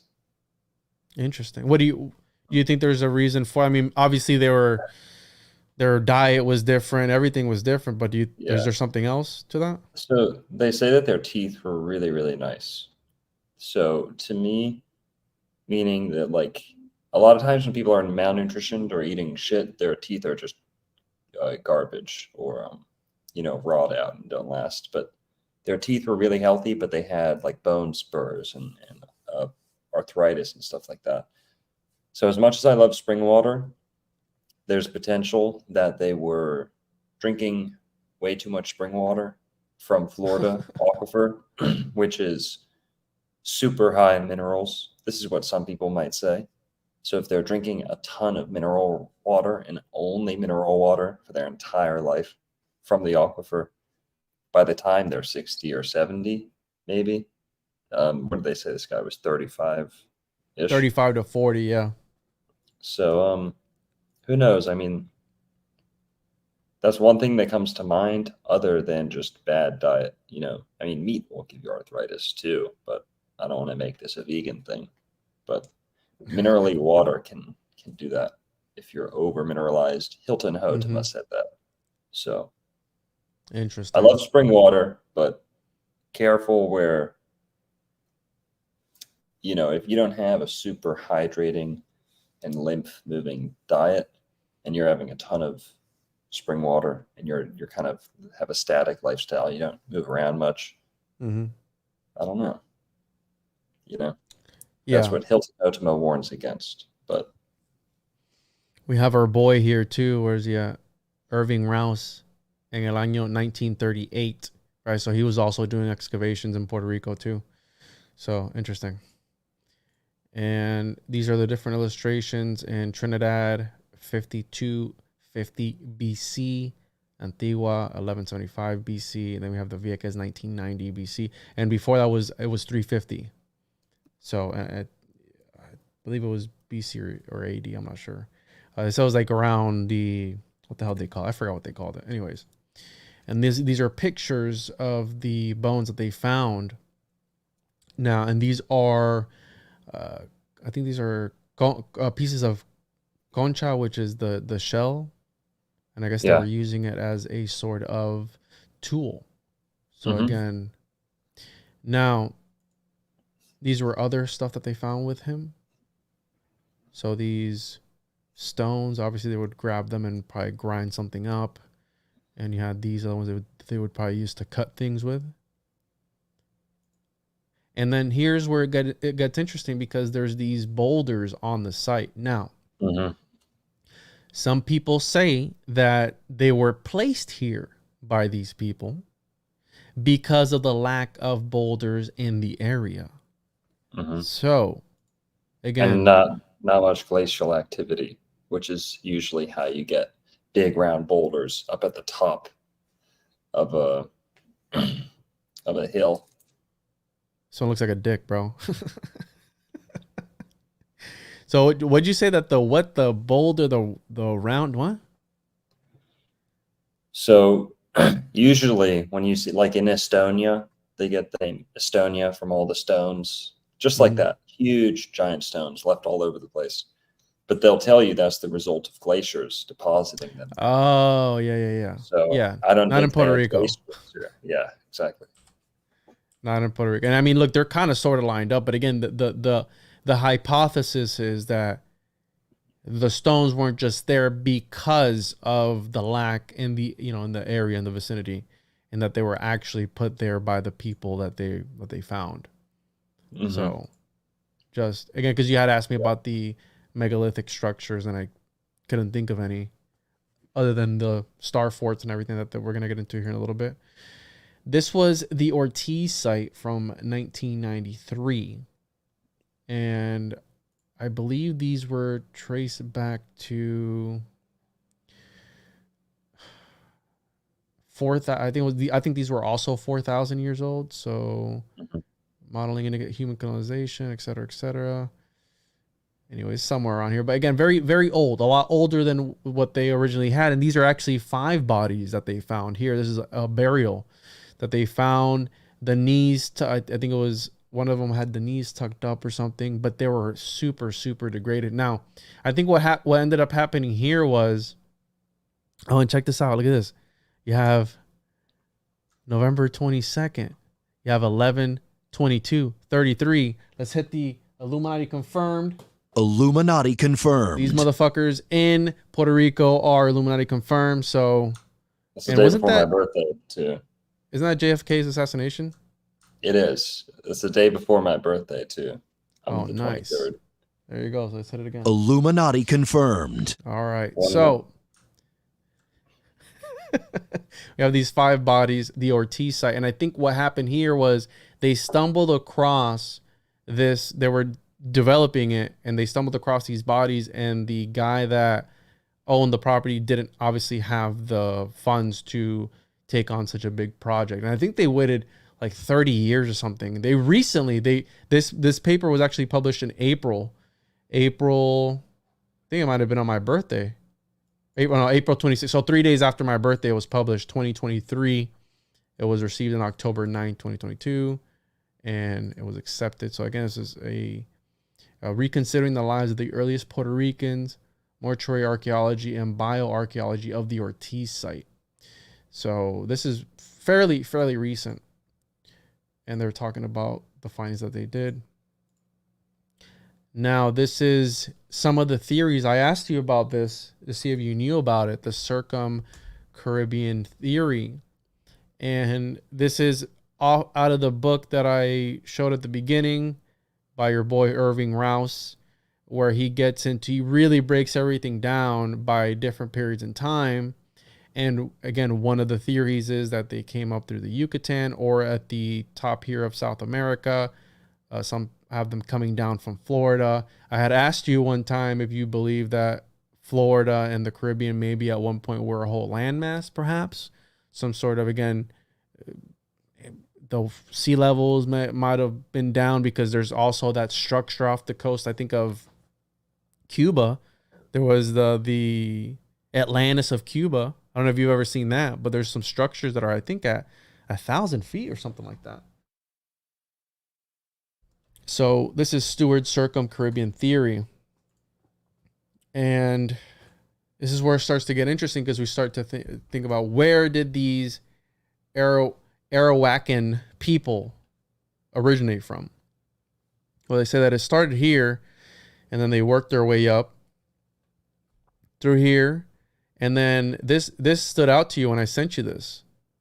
A frontier in 1492, right? You have if there's a frontier, that means there's other people there. Obviously, the conquistadors were pushing up against other people. You have these other, again, I'm not an expert in this. I'm reading the literature and I'm taking it for what it is. But again, these are theories this is 1986, I believe. So a lot has changed since. Remember, they hadn't found the Pharaoh man yet. They hadn't found the Ortiz site. This is 1986. And another problem with Puerto Rico is that we don't have a lot of information pre-Columbian era. All the information that we're getting, right, when they colonized Puerto Rico, they didn't write about it till like the 1700s. So they didn't write about it till like later on. And a lot of the information that we have comes from these accounts of the people who colonized. But we don't have anything pre-Columbian era. So when they find these sites, it's a big breakthrough because they're a lot older than what they're being told in the mainstream. This is another True. one. Yeah. Here, let's talk about that border right next pick. Yeah. This one up near Florida. What this is showing is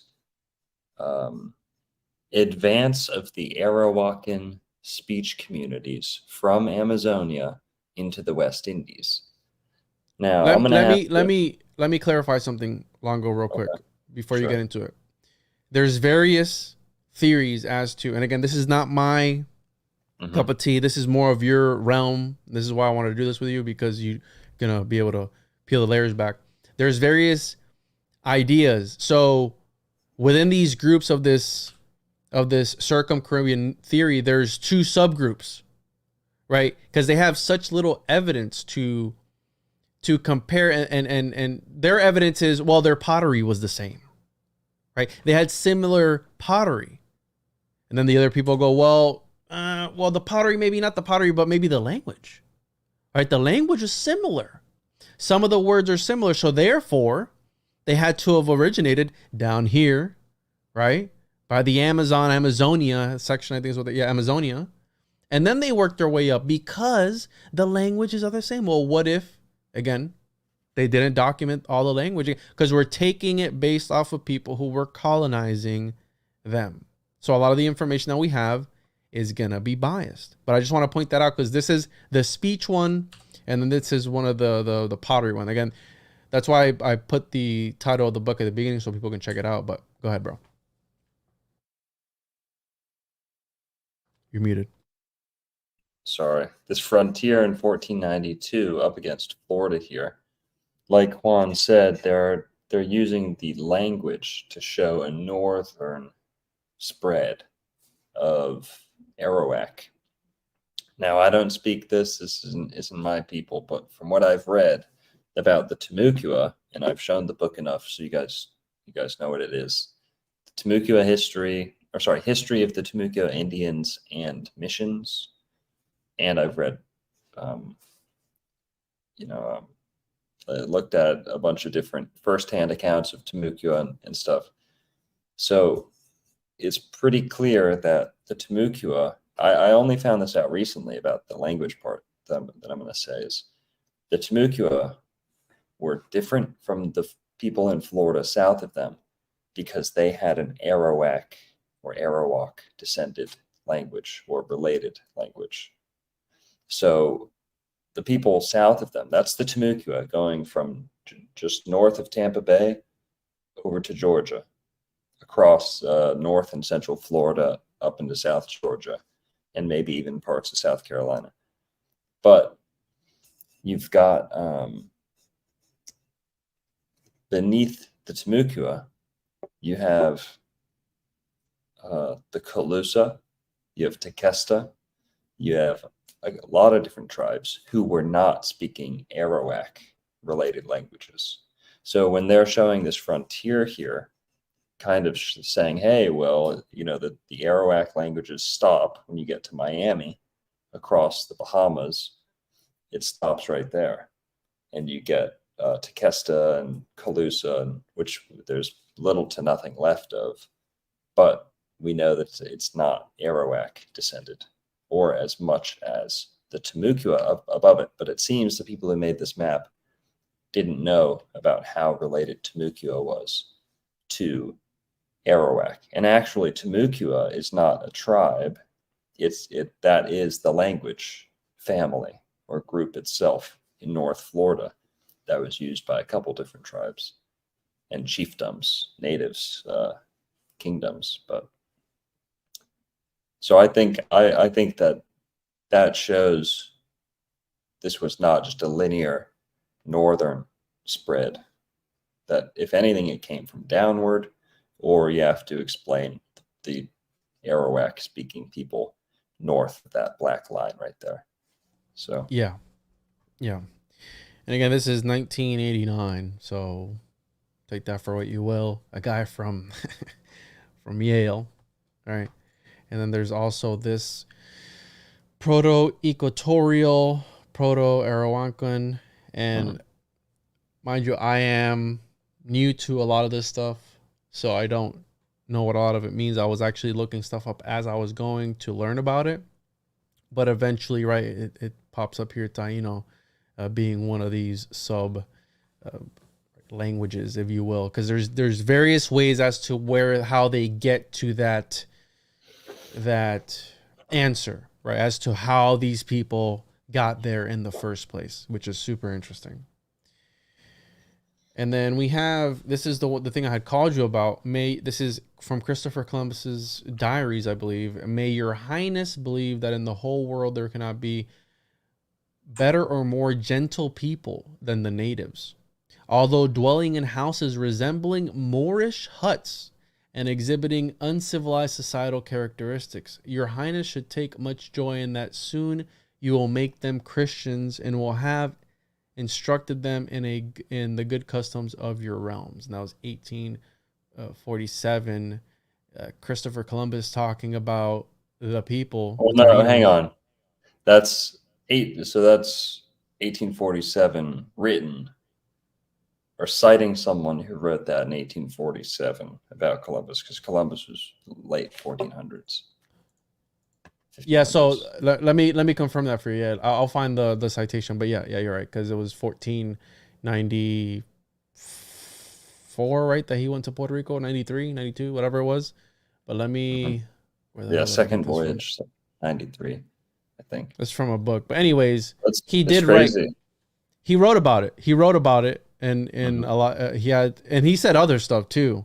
Because it gets crazy, and I didn't really focus on the whole conquistador colonizing aspect, because I think that we've been going to school, that we've been hit over the head with that whole Santa Maria Pinta, whatever, the whole Mayflower, whatever the three ships were, that whole story. We've heard that a tons of times over and over again. So I didn't really want to take too much time, but I wanted to highlight here the Moorish huts, which I know that's one of your things, and how, and I think that they might have occulted the idea of these people being wiped out in order to occult the atrocities that they committed towards them too, right? Because dead men tell no tales. Well, if all the Indian people or the indigenous people or have been wiped out, they're not ever going to tell about the atrocities that were being committed. But we have writings from Columbus's own people about how they were treating these indigenous population, right? So we have stories and documents and people fighting for the rights of the indigenous people too, right? So Bartholomew de las Casas was one of them, where he would write about the inhumane actions that the conquistadors were taking against the indigenous population. And that was the one that was dubbed the protector of the Indians at one point. Bartholomew de las Casas. So let me pull this guy up here. Thank you, Sherry, for $20. Longo family love. Ravens break. Thanks for the $5. More comes from the Phoenician word Maurin, meaning Westerner. True. Like mariner or moor to type boat. So yeah, it's all the same. And here, I've got a little something before we get away from that Moorish hut. Do it. So this is the guy I was talking about, Bartholomew de las Casas. He was the protector of the Indians, and right, a destruction of the Indies, and he wrote about all the things that they were doing to them. So shout out to this guy for not being a piece of shit. So are we here? I don't know if are we going to get back into the alien DNA Like thing? what? A little. Yeah, I know we will, but I want to read this about since we were just talking about language, something unique about the Caribbean languages, or Taino. Carib is kind of a more loosely used term. This could mean anyone in the Caribbean. That's where the word Caribbean comes from. Now I've linked it to Arab. If they named it the Arabic or Caribic Sea, people would have been a little Caribbean Sea, right? I mean, so blah blah blah blah. I'm going to show that. I'm going to substantiate that it's not just a linguistic jump stretch. But I thought this was interesting since we were talking about women before and the language. Well, here, two forms of language. Few, if any, of their members now speak the Carib tongue, but many possess a limited knowledge of Carib. And so this is more the Dominican natives, but I assume this would still ring true because as you showed, it was the same language groups all across the Caribbean, the Arawak group.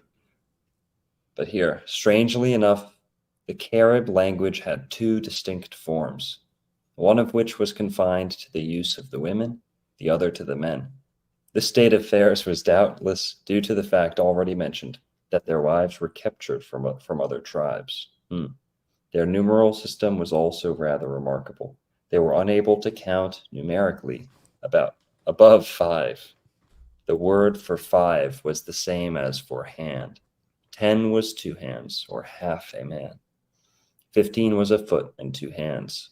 And 20, 2 hands and 2 feet, or a man, and so on. Interesting.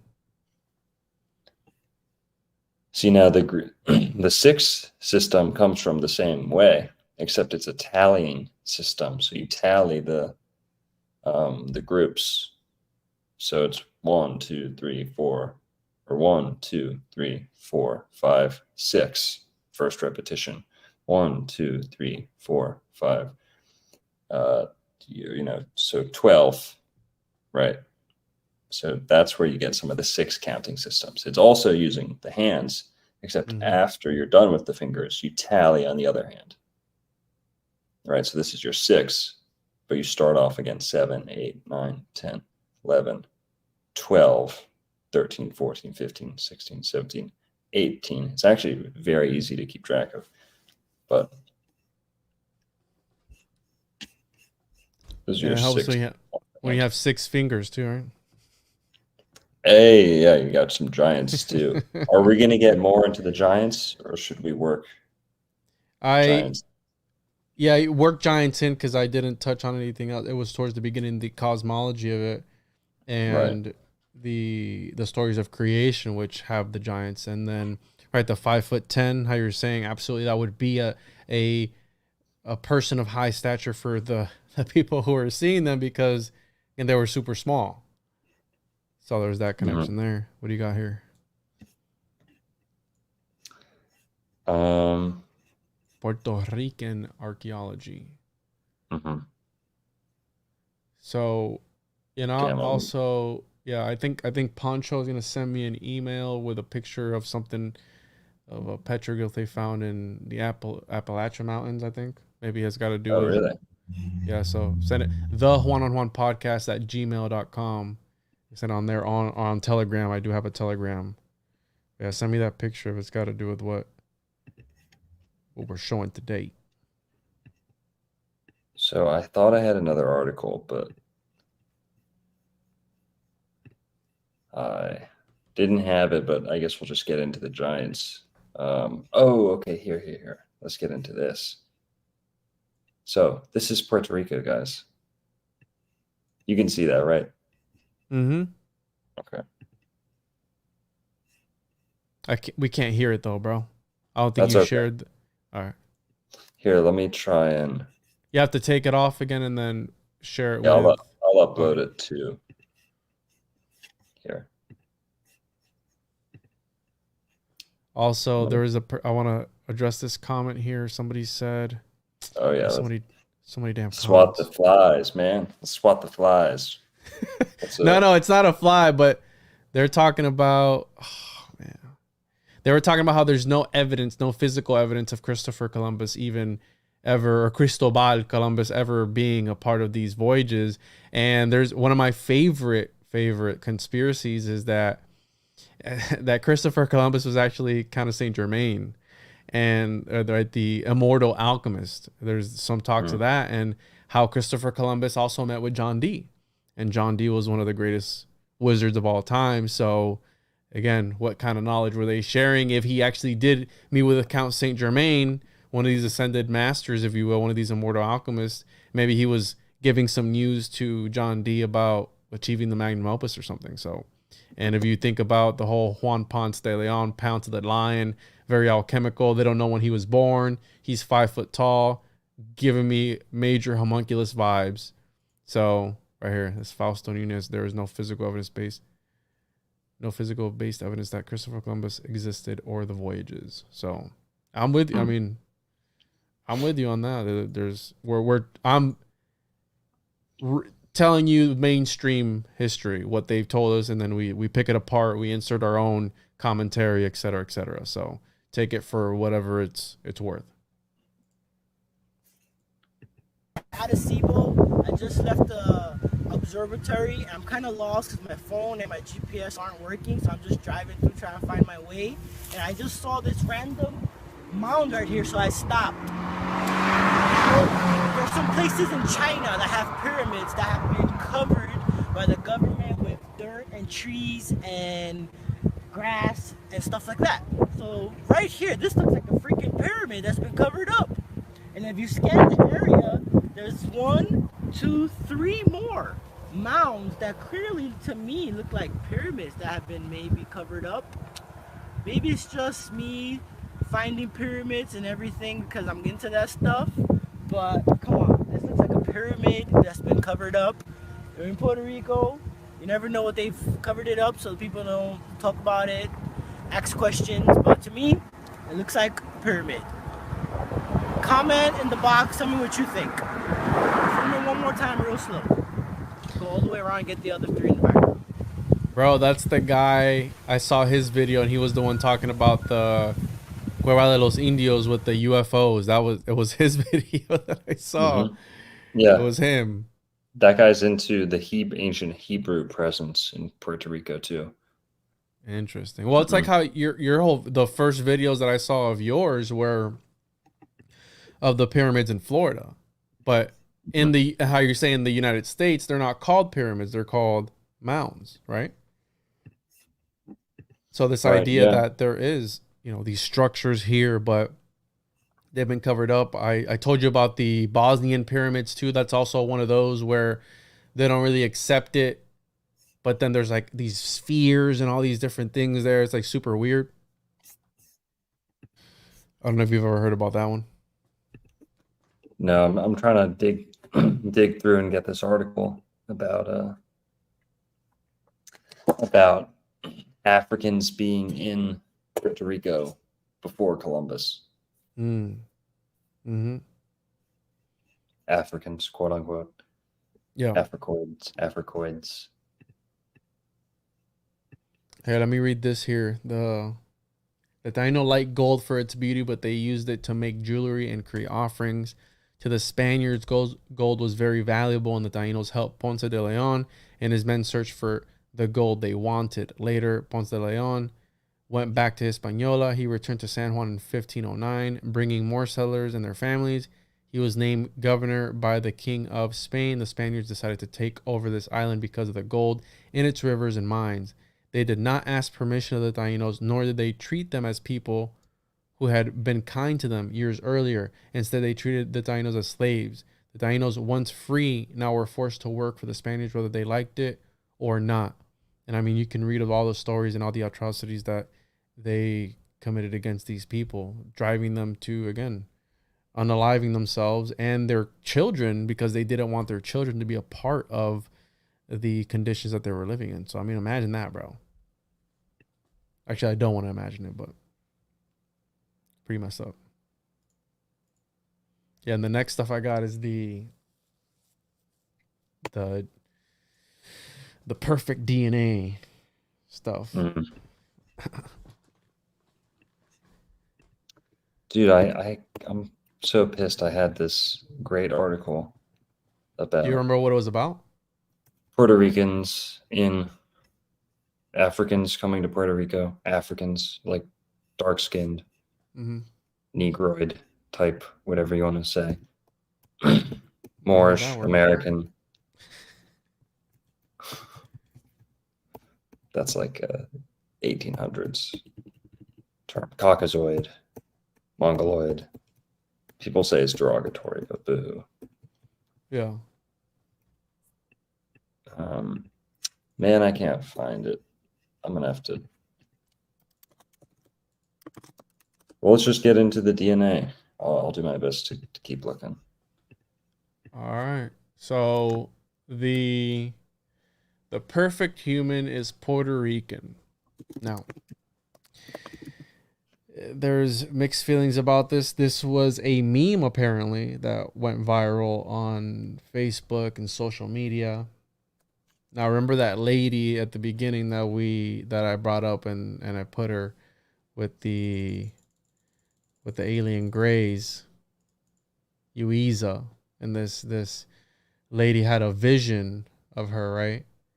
This mythological the only female cacique, Taino cacique, I guess, in Puerto Rico's history. And this is a painting by one of the most famous artists in Puerto Rico, Samuel Lind. And you had told me about this. I didn't understand it at first. I called you. I was like, hey, bro, I don't understand the language of whatever's being said here.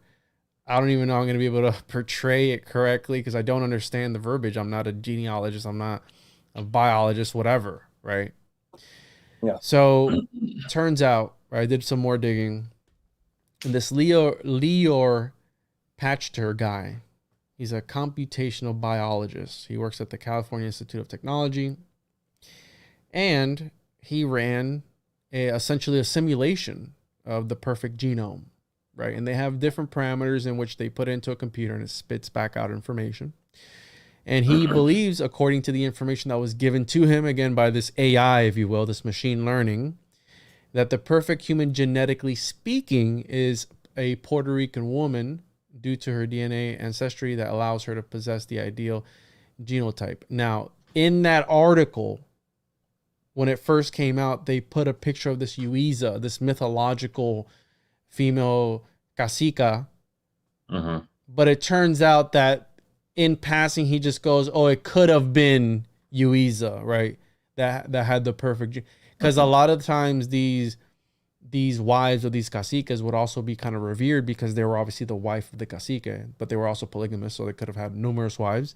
So maybe it was like this queen, right? They called her the queen. She supposedly was like a queen, right? But again, this guy ran the numbers and it came back to him. And also the verbiage. It was the closest neighbor to the perfect human is a female Puerto Rican. So again, when people make a meme and it spreads, right? Memetics, it spreads out there. It's meme magic. You can kind of get carried away with it. I got my nipples hardened up as soon as you saw the perfect. I was like, dude, I told you, right? Narco came a running and was like, hey, dude, I've had the perfect specimen under my nose this whole time. I go, I told you, bro, right? So I did a little bit digging in, bro, and it got dark real quick. All right, and all right. So the DNA research stemmed from, this is where it gets good, the Nobel Prize winner James Watson, and his obsession to improve the perfect human. This dude is 95 years old, by the way. He's still alive. So he's probably figured something out. Watson sought to improve. Can I say this? This is what I was prefacing earlier. This is the part that I was saying take with a grain of salt, because this guy seems to be kind of racially motivated or politically motivated. So we're exploring it because it is super interesting. Yeah. But so this James Watson sought to improve the imperfect human via human germline engineering. Now, what that is changing someone's DNA in order for it to be ancestral and be passed down genetically. So like a CRISPR, like to the T, where you change it one time and it continues to go on, right? Now you can see where this is going. But according to Patrick's account of his encounter with Watson, he heard him spew racist and misogynistic comments. Patcher undertook the thought experiment to actually find the perfect human. And this is where it gets, again, technical through the SNP database. Again, these words, blah, blah, blah, the most common type. So they take these parameters, and in silico, which is in a simulation, a computer, he created the perfect human by setting all the alleles to the perfect, right? Good, bad, et cetera, but again, this is all subjective. And it popped out some information. And from that information, he was able to locate where the perfect human would be, right? And then the nearest neighbor to that perfect human is HG00737, a female who is Puerto Rican. The nearest neighbor to that perfect human, that female Puerto Rican. Then they insert the picture of Yuiza, this mythological cacica, and therefore, boom, the internet goes crazy. All the Puerto Ricans are celebrating. I was celebrating. We're the perfect species. We're the perfect, peoples. We already knew this, right? But then again, I like to look at, when I'm doing research, I like to look at all perspectives. I like to look at the good. I like to look at the bad. And again, I present the information to people. They can make whatever decisions, whatever opinion of that, what they will. So with that said, there's opposing views. There is no perfect human in Puerto Rico or anywhere else. And this is by these people here in 2015. They're talking about James Watson, and unfortunately, many people did not detect the sarcasm in his post. Inadvertently pushed many wrong buttons, igniting a squall of media attention in Puerto Rico, et cetera, et cetera. And right, they were even throwing in Jennifer Lopez and Ricky Martin in there as like the perfect specimens. Like they were going crazy with it, right? But it was supposed to be sarcastic with a tongue-in-cheek tone that ridiculed perfect human arguments, talking about, because he dedicated this, the guy dedicated to James Watson, who sold his Nobel Peace Prize, right, whenever he had done that. So sadly, most readers also did not see the sarcastic message of Patcher's post. Instead, a resounding hurrah. We have won the race of human race eclipsed the main message. Nobody is perfect human, not even if they had won a Nobel Prize. Now, with that said, again, that's an opinion of somebody else. But about the gene, where was he getting the information for the specific gene? So made up. This database, no. They have an entire database. This SNP, it's a database. So it's a whole, and they input the parameters in which they want them to search. And he was talking about how they would, there's common genes, alleles that people have, and they would just kind of generalize it.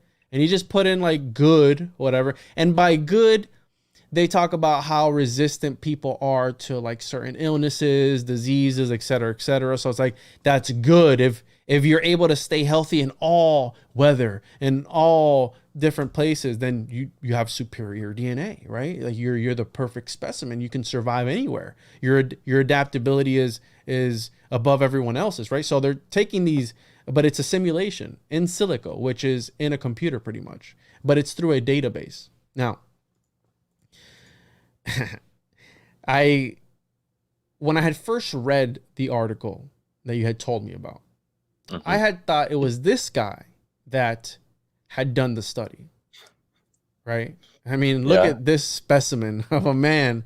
He's 95 years old. And one very interesting thing about this guy, he's the father of DNA. So this guy right here, American geneticist and biophysicist, who played a crucial role in the discovery of the molecular structure of DNA. So he attributed to the discovery of the DNA being helix, right? In the helix pattern. This guy, along with somebody else, obviously it was another guy, but this guy, they call him the father of DNA, okay? And one of his obsessions was to improve the imperfect human via human germline engineering. Now, It gets worse. Because, right, he was part of this Human Genome Project, which was supposedly mapping out the entire human genome. It started in 1990, was completed in 2003, remains the world's largest collaborative biological project. Planning for the project started after it was adopted in 1984 by the U.S. government and officially launched in 1990. It was declared complete April 14, 2003, and included about 92% of the genome level complete genome was achieved in May 2021 with a remaining only point. So I guess they were trying to put together the entire sequencing of the human genome. Again, I don't understand a lot of this stuff, but this guy was a part of that. And when you start to think about it, it sounds really bad. Like you're trying to do something that he sympathized with a certain person in history, which is very infamous for a certain thing. He said that we must... Stalin? No, another guy.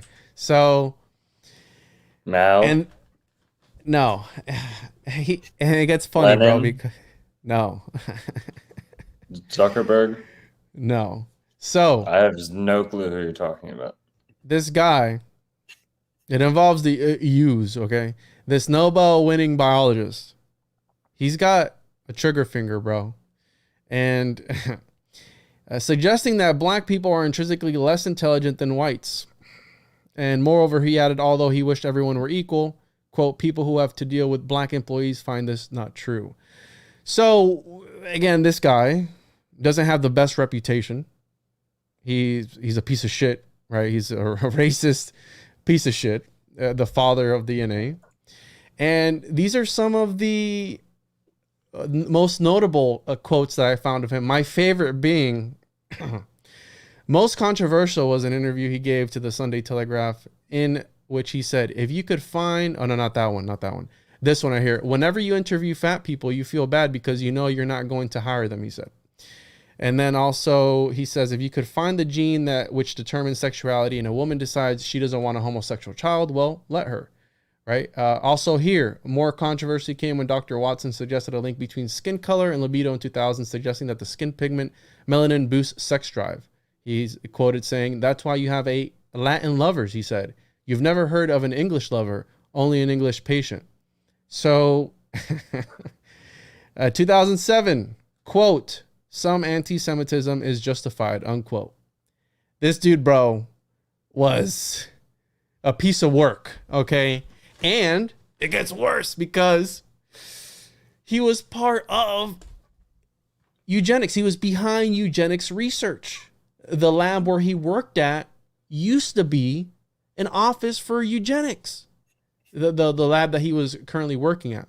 So, again, I found it super interesting that I was led down this rabbit hole to this, and it reminds me of this guy Mengele of the Caribbean, where they were, let me find him where he's at. Anyways, during the early 1900s, I believe it was the I want to say Rhodes Institute, one of those institutes. Anyway, I have to find it. They were testing back again to, maybe they were onto something. Maybe they understood something about the genome in Puerto Rico because they were testing biological weapons on the Puerto Rican indigenous population in the early 1900s. And they developed, I believe it was one of the, either Agent Orange or Agent White, one of the agents, they developed it in Puerto Rico by spraying it on the indigenous people of Puerto Rico in the early 1900s. So, yes, bro, let me go ahead and talk and let me find it. But yeah, it's, like I said, it got dark real quick. And I've known about that, the testing in the Caribbean. But yeah, it doesn't, Puerto Rico hasn't had the best of luck. But yeah, you have this connection of this guy, this James Watson guy, and the perfect genome, right? So take that for what you will. Right, that was my last slide here. We can get into your stuff, but let me find that story of this guy, the Mengele of the Caribbean is what they called him. Right, the brown angel. What's they called? The White Angel was Dr. Mengele. Whatever. Operation Bootstrap, series of experiments in Puerto Rico. Here you go. Operation Bootstrap. Yeah. That's the most disrespectful part. Operation Bootstrap. Mm-hmm. Like the Puerto Ricans have to pull themselves up by the bootstraps. So they were sterilizing Puerto Ricans. So puertorriqueños esterilizadas. So the women, they were sterilizing them. They were America's colonist relationship with Puerto Rico meant the U.S. government felt free to use Puerto Ricans as policy laboratory. This was motivated by the fear that poor nations were susceptible to communist influence. So in Puerto Rico was dubbed Operation Bootstrap. And let's see here. There was other stuff too between 1950s and 1970s. Human radiation experiments were conducted on Puerto Rican prisoners without their consent by American scientists. Yikes. Here we go. Enjoy falling down the Wikipedia rabbit hole. Yeah, find another reason why. Unethical human experimentation. So we have Vieques, again, where they found that the oldest man. Right here, I saw somebody in the chat talking about how they had high rates of diabetes. So inhabitants of the island of Vieques, Puerto Rico, are more likely to die of cardiovascular disease, diabetes, and cancer than residents of Puerto Rico and the mainland U.S. Meanwhile, the beginning of the 1948 test bombs on the island, 2003. Right here, this basically just another form of Mengele level medical experimentation deemed permissible given American colonist relationship with Puerto Rico. My ears are burning, says Dr. Mengele. Loves it when you talk about him. He's a real ham. Yikes, bro.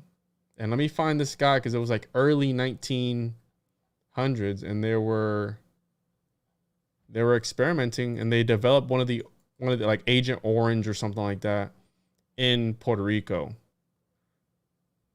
And they called him, let me see here.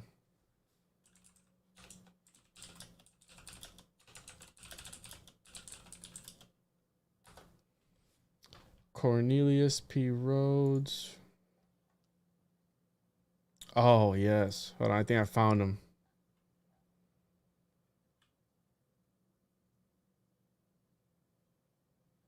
This Rhodes guy right here. 1930s. But he's got a quote, bro. He's got a quote that I really love. Let me find him right here. So, right here. This is my favorite. Okay, I've talked about this before. This is really messed up. But this is my favorite. My favorite quote ever by anybody. So this guy right here, Cornelius Rhodes. Right? Cornelius Packard Dusty Rhodes was an American pathologist, oncologist, and healthcare administrator who was involved in an alleged medical racism experiment in Puerto Rico during a 1931 to 1932 pathology study on anemia and leukemia. So he was part of the Rockefeller Foundation, right? So we have the lizard people. Illuminati confirmed. Running tests on, and he talks about, I've killed eight of my patients. But then he goes on to say, this is quote, they, Puerto Ricans, are beyond doubt the dirtiest, laziest, most degenerate and thievish race of men ever inhabiting this sphere. It makes you sick to inhabit the same island with them. They are even lower than Italians.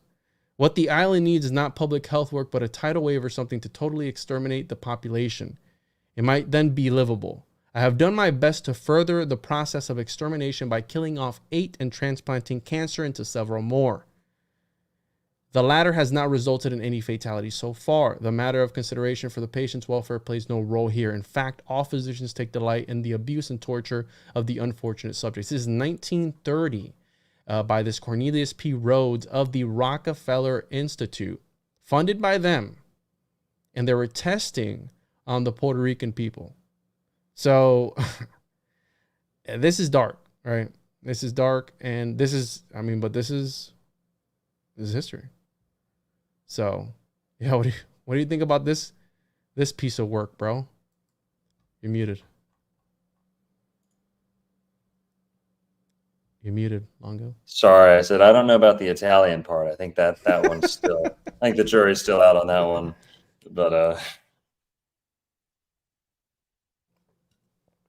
But yeah, this is again the darker side of the history, and it seems that history doesn't often repeat itself; it often rhymes, right? And I mean, there's the ill treatment of the indigenous people during the conquistadors, and then you have this here, which was again 1931, 1932. The U.S. hadn't acquired Puerto Rico until 1898 or whatever it was that I said at the beginning. And again, they had invaded and they ended up staying, but this guy ended up going in the 1930s. So they hadn't been there for that long.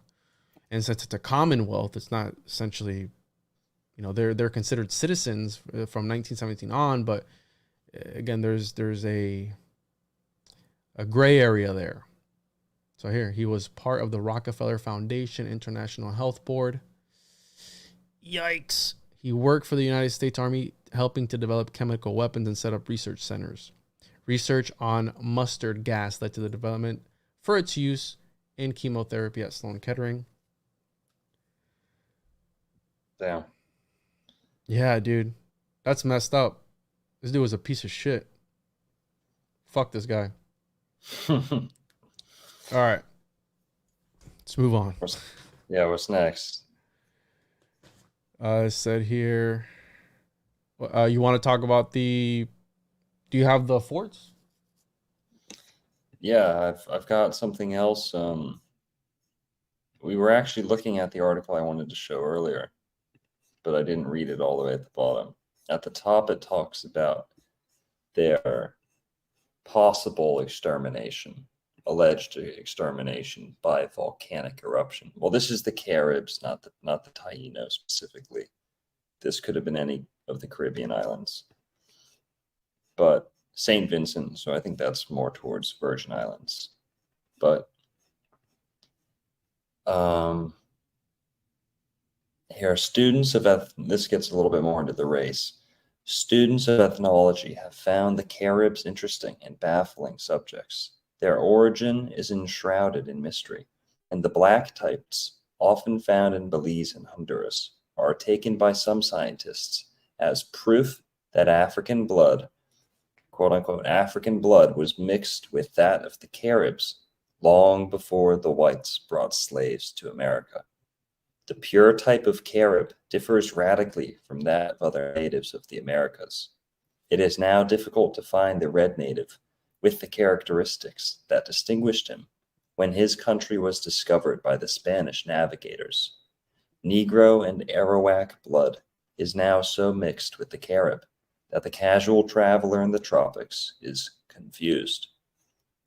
The next part talks about how they moved 6,000 men, women, and children away from one island, or away from a couple islands, when a volcano went off. And after then, I don't think the story was clear. A lot of people think they just disappeared, they died, but they actually just moved them to another island. So.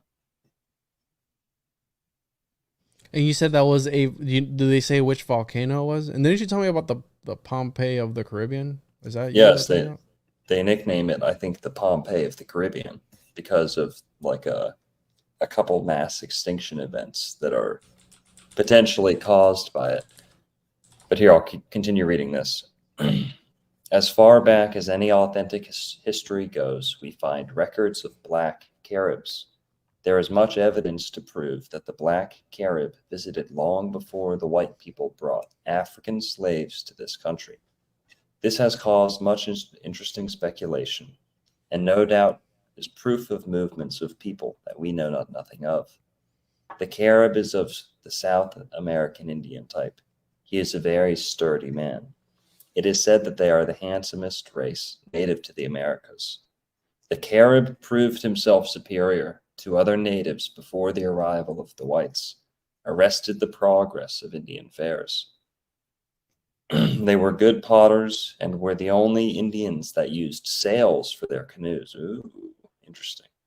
Which were the best made vessels found in America. Pointed out to travelers, blah, blah, blah, blah, blah. They are proud of they use sails for their canoes. That sounds familiar, bro. Sails on their boats. That's very innovative. But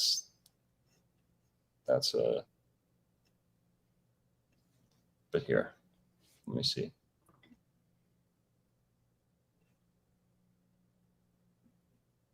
It sounds, the way they talk about it, is whatever. Great deal of ivory.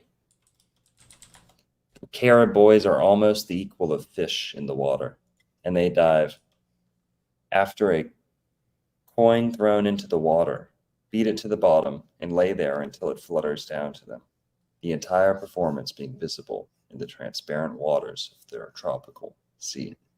So, not your typical African stereotype, right? Yeah. Shows perhaps a more comfortability with water in the Caribbean than you get with Africans who don't typically like the water as much. But interesting. That is an interesting observation too. What you're saying there, it reminds me of the Way of the Water with James Cameron, where you got the people of the forest, right? The tribe of the forest, and then when they go to the ones that are the water, they've evolved differently because their tails can paddle and they can swim faster than the ones that were in the trees. I don't know if you've seen that movie or not, but it's a really interesting movie. And when you say what you were showing earlier was Columbus mentioned the Moorish huts of the people. So when you take that coupled with this article and a couple different depictions, yeah. So what did it say there? A story of their extermination not true? Is that what it said? Yeah, at the top here. Because I pulled up here the Pompeii of the Caribbean. Is it the Montserrat? No, it's not that one. It's St. Vincent. Oh, this is St. Vincent, I think, is Virgin Islands. Montserrat's in the Caribbean, though. That's right. Is it? Yeah, Montserrat. Yeah. So it's got an extinction zone, yeah. You're probably right. That's probably the more serious one. Plymouth Montserrat, the Pompeii of the Caribbean is what it says here. Right.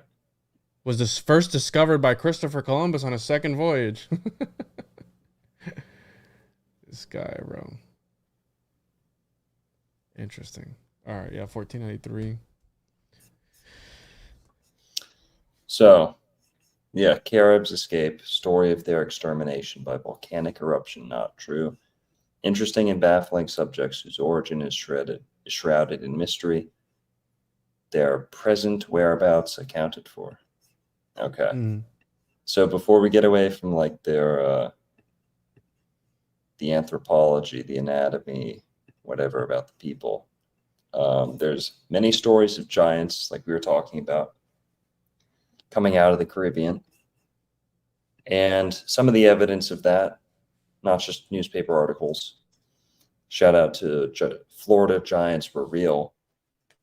In Florida, all around Florida, you have people whose teeth were so strong and so large that they could bite open shells like pistachios, right? Easier than a pistachio, like a peanut.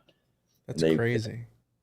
Boom. And we know this because we find them, the old fossilized shells or mineralized shells all over the place. And you can see they've been eaten like a can opener, like eating it around, gnawing on it around the rim and cracking it open. And their teeth were that strong. We know that. We can find some extremely impressive molars out of the mounds of Florida alongside the giant's bones. But you'll know most of those bones have been carted off to the Smithsonian. So was it double rows of teeth, Longo? Do they say? Some of them. I don't have an article on hand with that, but some of them do say that. But what you'll hear is sometimes they'll say 10 teeth in like a whole jaw. Sometimes. So 10 like a bottom jaw, 10 instead of like 20. So they're twice as big and huge, but in a relatively similar size jaw. Mm-hmm. But interesting. And here, evidence of tribal fights. This is a picture of giant bones. This is a picture of giant bones from the Smithsonian. Sorry, from Fort Myers. But I think these ones went to the Smithsonian. So there's a picture of them. They were real until they went to the Smithsonian. Then they ceased to be real. Right? So these guys, race of giants, ran over the islands. So here, down here, it talks about the islands around Florida. The Caribs, okay, sorry, down here. Examination of the bones by authorities revealed that as far as is known, they are at least 500 years old and are the remains of a tribe of Indians known as the Caribs, natives of the West Indies. It is a historical fact that in the period preceding the arrival of the Spaniards in Florida, there were isolated Indian tribes inhabiting the islands in this section. Judging from the size of the burial mounds, there were at least 250 bodies buried in each hill. Close examination of the skulls showed indications of tribal altercations, for many of them had been crushed and battered. The skulls, according to experts, are slightly larger than those of present races, and the mouths and teeth are considerably longer and stronger than those known to dentists now.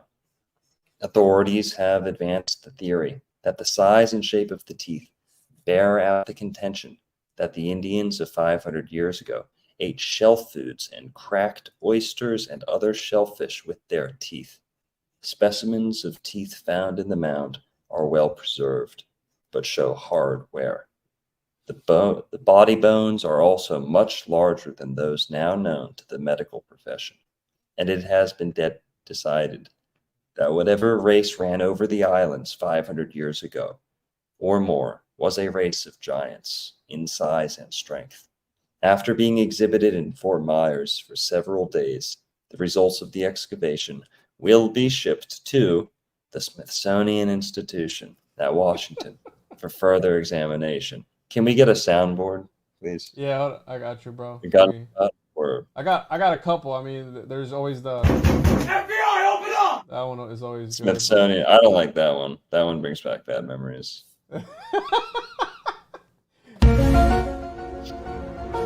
Maybe? Yeah.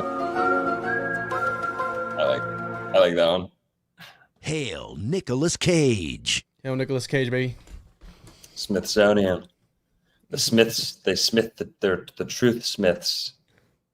They Well, own if the you truth. think about it, they're forging what history is, right, or what reality and the truth is. So that would make sense that they're the Smiths, right, the Smithsonians, the gods of the forge, if you will. Right. And also, yeah, so you got, boom. You want to see a shell? There's a shell. Exactly Shell, like yeah. they described. You want to see the bones? There's the bones. They took pictures. Then they got sent to the Smithsonian, and no record, no story, not in the history books. I got to plug my computer in. Give me one sec. Nick Cage is an American hero. He did Face Off. Yes, he is. So I got cut out there. Hail Nicolas Cage. He's got a medieval times crown on, because I think that's like a Florida initiation thing, where you have to go to medieval times at least once while you're here to be initiated as a Floridian. That's what I've heard.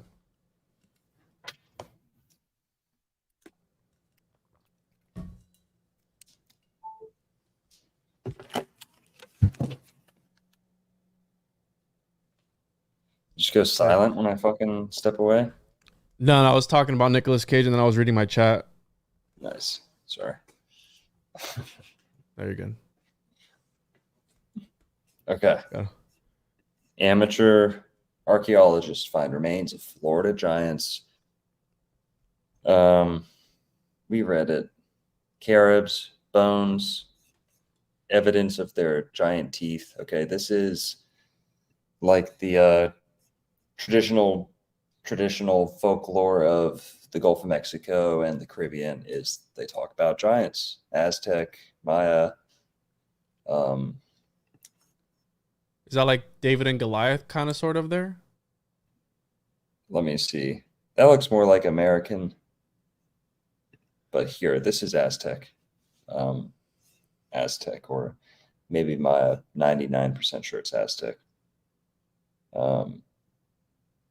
But you've got the pyramids, you've got the mounds like they were talking about in Florida, where the giant bones were pulled out of the mounds. So you've got all the ingredients. You've got giant edifices to, like, in honor of these ancient. This is a cacique. This is in honor of an ancient cacique, or maybe he was 500 years old. I don't know, 500 years ago. But yeah, that one's pretty recent, bro. That face, it's called the La Cara del Indio. I think it's what it's called, del Indio. yeah, Puerto it is. Rico. Yeah, I think it's like the 80s, something. Yeah. There. I'm gonna show you the. This is recent, but I'm saying, like, just like in Florida, in my Giants video, they'll put a blow up doll in front of the Ocala Caverns. That's like fucking 30 feet tall. And you have to walk between his legs to go into the caverns where they were pulling, giant skeletons out of, like, 50 years earlier. And then you go to the Seminole Reservation, and they've got a Seminole that's 80 feet tall, pointing the way in that you have to drive by. We got to get that guy on, bro. The Ocala Caverns guy. Did you ever reach out to him? Or was it, I think it was a podcast that I was talking about it. I forgot what his name was, that he's got to do with the whole water preservation. You know what I'm talking about, right? Mm-hmm. We got to get that dude on. Talk. Yeah. Here, I wanted to show. Well, we also have the Hebrew connection. So maybe we'll save that for a little later. But petroglyphs. Yeah, we'll save that for a little later. You've got Patagonian giants, so stories of giants all around. This is not, and again, when we say giant, we don't mean 20 feet tall. We don't mean 30 feet tall, but 6'6" is huge to people. Thousands of years ago, 5'10", even Juan mentioned, that's huge to people before. And then we have articles being written about 7 foot, 9 foot skeletons, and taller out of Mexico. But they were real. Showed you some pictures, showed you some shells that were cracked by strong teeth. And you've got accounts like this from the mainland, South America, Patagonians. I can't believe I missed this. Cara caracol, yeah, means shellfish. Shell face, yeah. Cara, face, caracol, shell. Yeah. Mm-hmm. Right. Also, cara is a type of orange. Florida. Cara. At least 20 feet, my guy. At least. Nothing less than that. Mm-hmm. That's like when you first saw me, Longo. You were like, dude, you're so tall. I'm like, yeah, dude. I mean, what are you like? What are you like, 5'2", bro? Who, me? Yeah. No, I think you're mistranslating again. I think your English is a little funny, acting a little funny again, Juan. It's 6'2", 6'1 3/4. I was wearing my platform chancletas last time I was at the store, so I'm gonna wear them again. You said what did you say you were? You're taller than you said you were. I'm 5'10" and a half, bro. I think you're taller than that, or your shoes were pretty tall, but yeah. Yeah, no, I told you I'm gonna be going down this weekend, so I'm gonna try and go up and visit you guys if you're gonna be in town. Maybe we can go get our nipples shocked together, bro. Is it far from the store? No, it's very close. It's 20 minutes. Oof. Let's do it. North. And then we can do the go to that Mexican restaurant we went to. Yeah, yes. Oh yeah. We'll do that again. Yeah. We'll go back to La Bamba. You like that? Bro, that was one of the best Mexican restaurants that I've ever been to. Wow. And yeah, no, I'll be honest. That was one of like the top. I love Mexican food, bro. I think in another life I wasn't Puerto Rican. I was actually Mexican. My wife makes fun of me all the time because I love tacos. And I mean, that's kind of stereotypical, right? Like tacos and Mexican. But yeah, I love Mexican food. It's just something about it. And I was probably, I don't know. In another life, I was a Mexican. Did I hear nipples? No, we're going to get our nipples shocked by the Tesla coil. Yeah. You wouldn't know anything about that. You got to be enlightened to a certain degree. And then, the Kundalini is activated. By So this ain't no coleslaw, baby. This is Tesla, okay? So this ain't no appetizer. This ain't no side dishes, okay? This is the full course right there. So you guys will see the video is pretty crazy. Yeah, Sam Tripoli's called me Mexican probably 3 different times. So there's that. But it's all love. I love Mexican. Mexicans are awesome. Mexicans are super great. Hardworking people, a lot harder working than Puerto Ricans, that's for sure. And they're super nice and humble. So shout out to my Mexicans. Okay, you're gonna have to notify YouTube that you are Puerto Rican so you can say whatever you want about that. I love Biden. I love all 3-letter agencies. I love the government. And yeah, so just, I love YouTube. I love censorship. So I just making sure that you guys know that I am Puerto Rican. I can show you my birth certificate.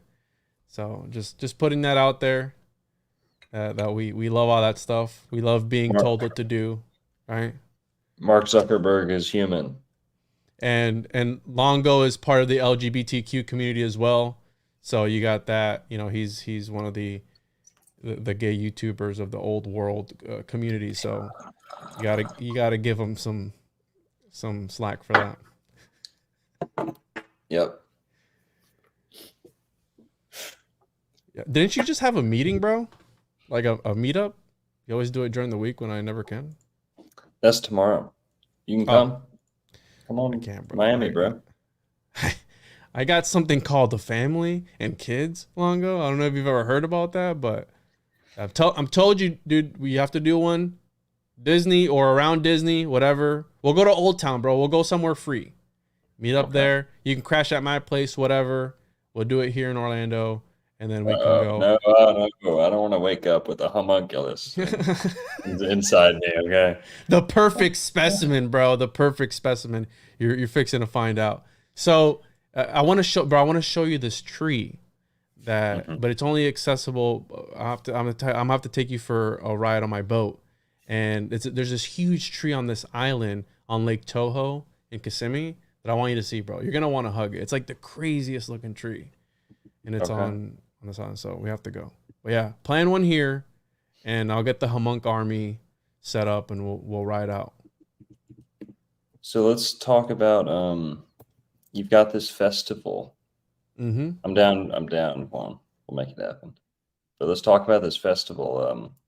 I think that's a Puerto Rican flag, right? That's not the Dominican. No, that's the Puerto Rican flag. And real quick, this is an example that they give of that African influence and the syncretism that happens with these masks that they're showing.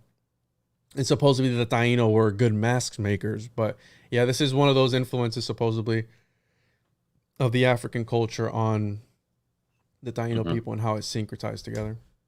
Wearing stilts, but not just tall, also like reptilian style. Illuminati confirmed. They seem Chupacabra related. So tall Chupacabras, people. This is what we're dealing with. This is the life-saving gravy you're getting over at Old World Florida and TJOJP channel. But big clowns wearing like Disney masks or whatever. But that's interesting. I didn't even connect the idea that they're tall, because sometimes they don't wear stilts or whatever they're called, and they're just like on the ground. But yeah, that's a good connection, like these grotesque giants, which is also part of the lure you hear a lot about. Here's a depiction of a Taino or an Arawak or a Carib with her parrot Now, here's something really interesting. Since we were talking about, where were the people coming from the north, from the south? Well, huge Arawak to Timucua connection. We've got the exact same petroglyph being found in Puerto Rico and Douglas County, Georgia. So notice this one, he's got 2 eyes, I think, and then maybe a third eye, or he's got 3 bubbles, for eyes, whatever it is. He's got both depictions. It seems to be the same. Now his arms are a little different, but he's got 2 circles by his throat.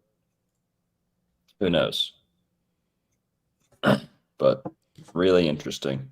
And also a little bit of an alien thing here. And let's see what else. That one's super interesting, bro. I never saw that.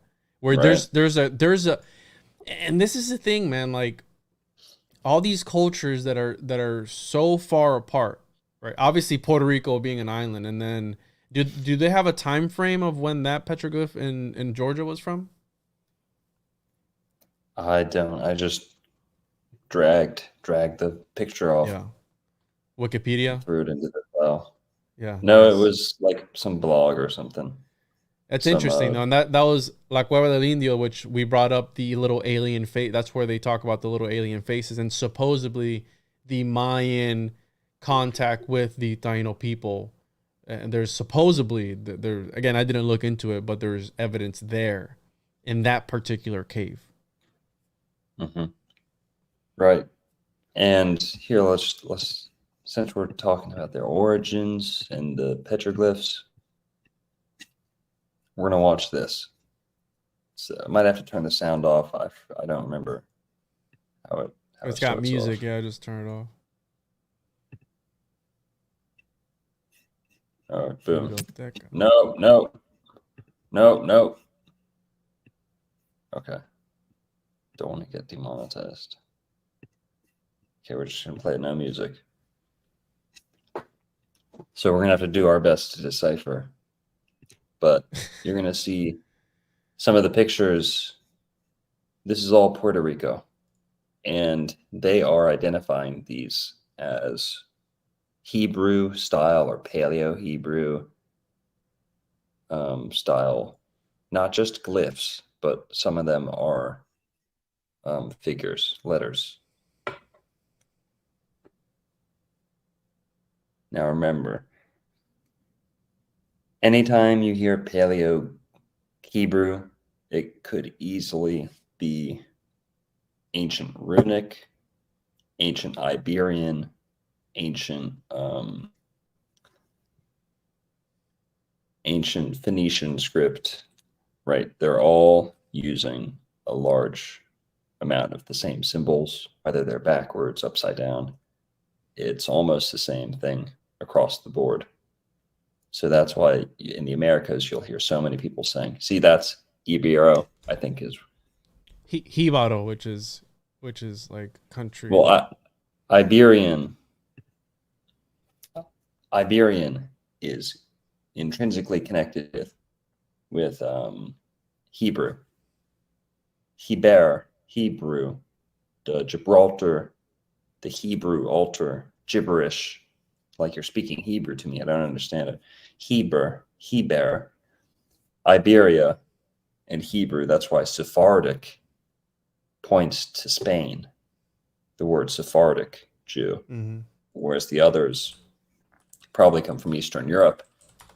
It's Sephar points to Spain, and that's Iber, and then you go, which is using ancient Iberian rune type things or Phoenician style script, and then you go up to Hibernia, where they have the Hebrides in Ireland. They're going to be using runes or Ogham, which is not exactly the same, but similar if you write it certain ways. But the Irish were using runes too. Jesus fucking fly.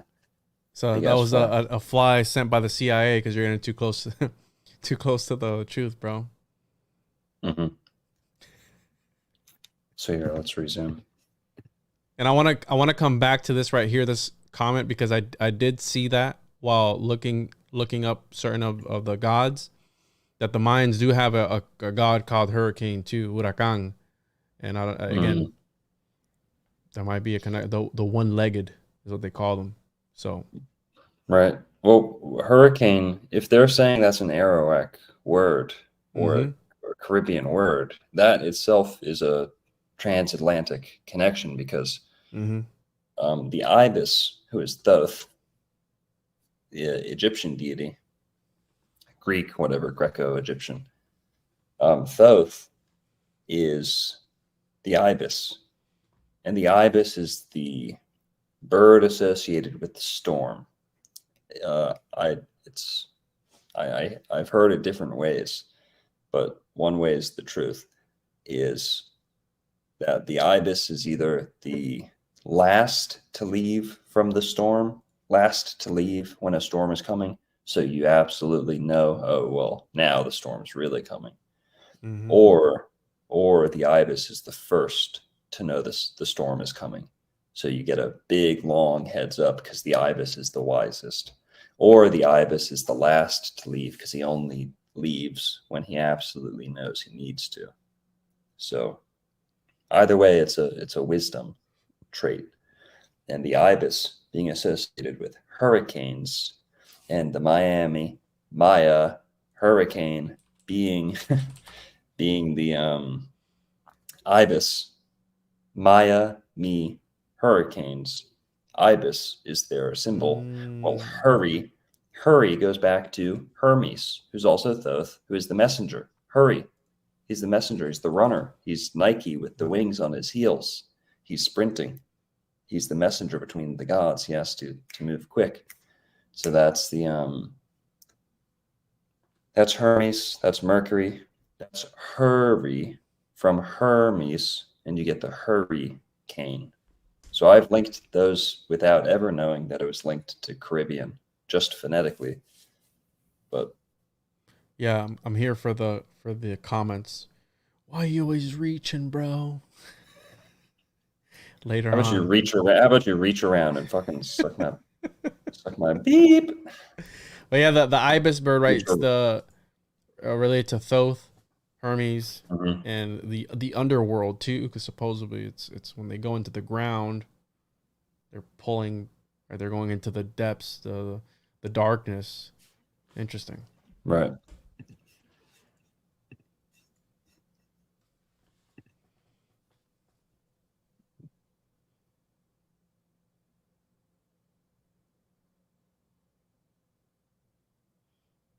Oh, I'm saying secret here. Let's see.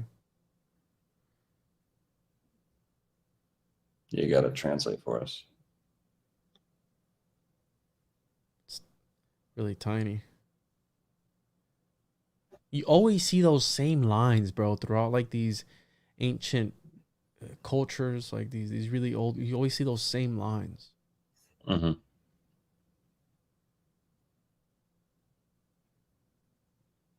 So Did they talk in the video, bro? Do you have subtitles at all? Here, I'm gonna check it. I just don't want to get flagged. Nope, no talking. Okay. And this is the one that you were talking about, like the Hebrew glyphs that they were showing? We're going to watch another one that goes over some of the same stuff. I just found these two online. So yeah, this one isn't really pointing out the comparisons or anything, but just keep them in mind. We'll watch the next one. That's a little bit of it. Oh, that looks like Juan, dude. No way. The last one. Looks like your brother, bro. Shout out yeah. to Professor Longo.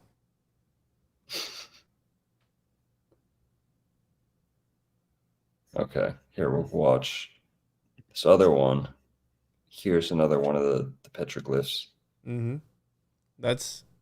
Is that Atabey, right? So we're gonna watch this full volume. I think this is on YouTube. I forget where I got this, but Oh, is that the Bible, bro? Can you hear that? No, you're not sharing the audio, bro. You have to reshare the screen, click the audio, and then reshare the screen. Sure. Yeah, I'm sure. Because you don't have the volume control on the window at the bottom. Oh, it's weird. It's because I'm not viewing the thing itself. I'm still in the. Here we go. Sorry. It's okay, Daddy's got you. It's all right. Can you hear that? You have to add it to the stream. Or can you hear that? Hit it? Tell me if you hear this. No. You didn't share the audio, bro. You have to share the screen and at the bottom toggle the audio. Okay. Well, it's a window. It's not a Chrome tab. Yeah, you could still share the audio on it. It doesn't give me an option. Whatever. Deal with it. We're just going to read some stuff. All right. I can hear it. That's all that matters. I can hear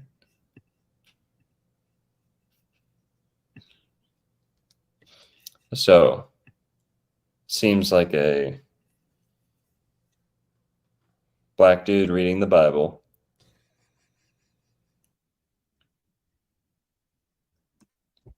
Talking about Taino petroglyphs of Puerto Rico, proving Hebrew Israelite ancestry.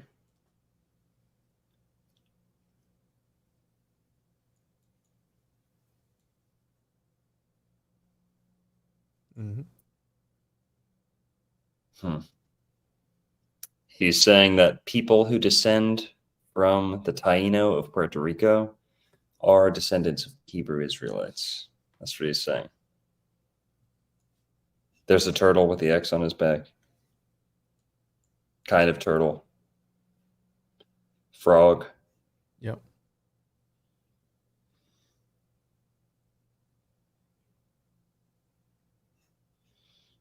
He's saying that a lot of Puerto Ricans are coming back to this truth.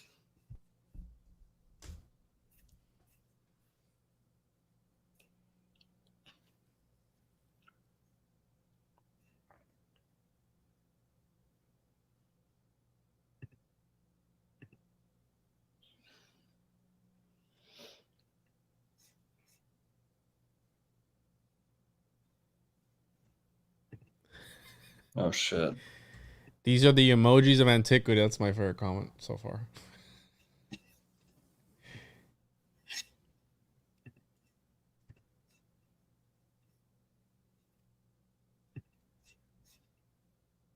All right. Let's get a fucking move on.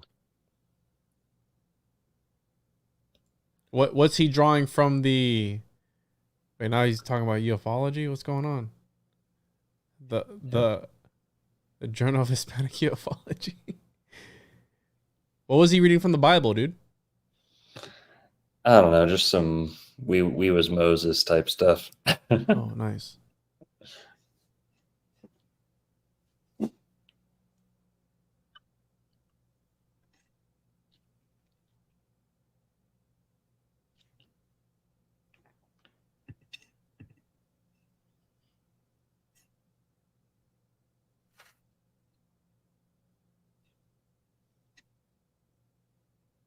All right, what's he getting into now? Want some gravy?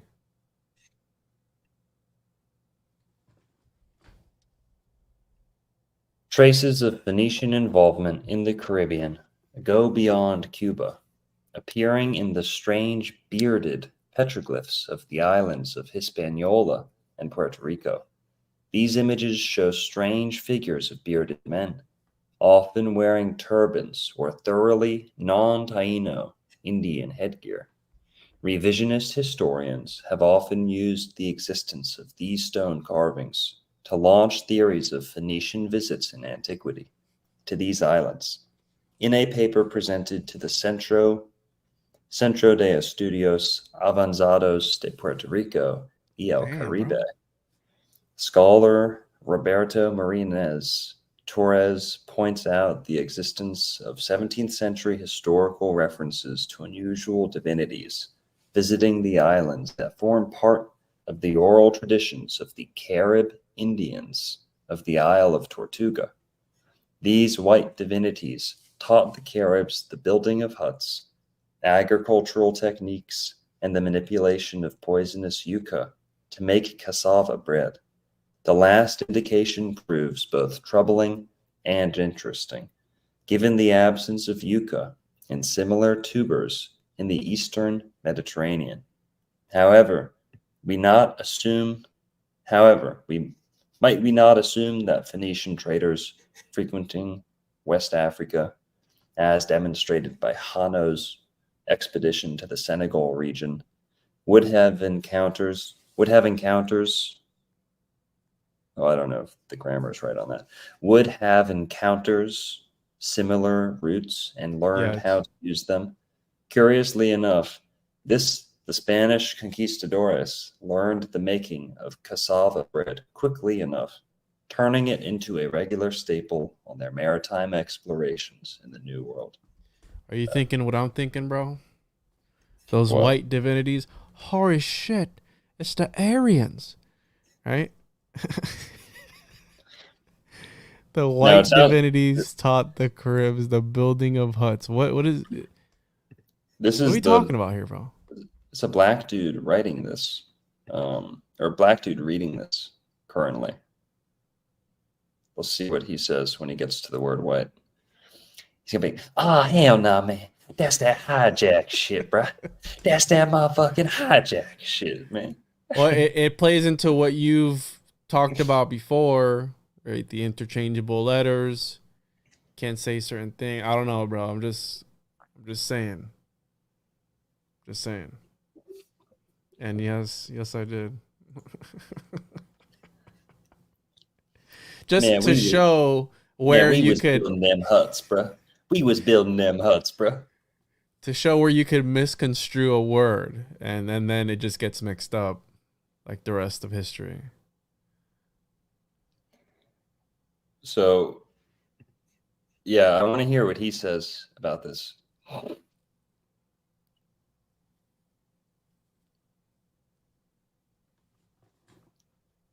It's got pan flute music in the back.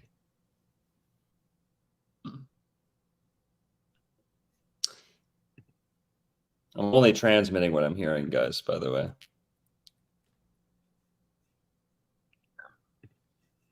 Source, trust me, bro.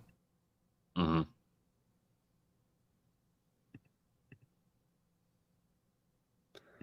Okay. Another one. So I guess this is more on more about Phoenician angle, but and the navy also of Hiram that brought gold from Ophir, brought in from Ophir great plenty of almug trees and precious stones. For the king had at sea a navy of Tharshish with the navy of Hiram.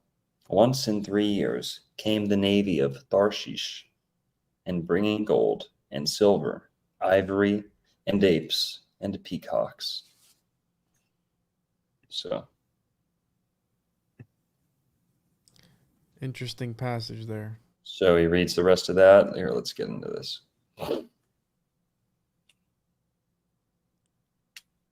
That's that same cave that we've brought up a few times.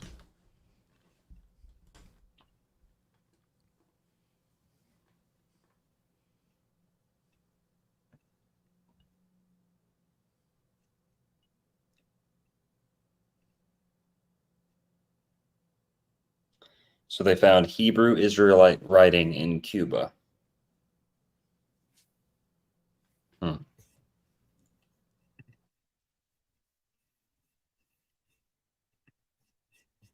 Let's see. Would make sense. The cube, right? Cuba. Yeah. Figures of bearded men wearing turbans.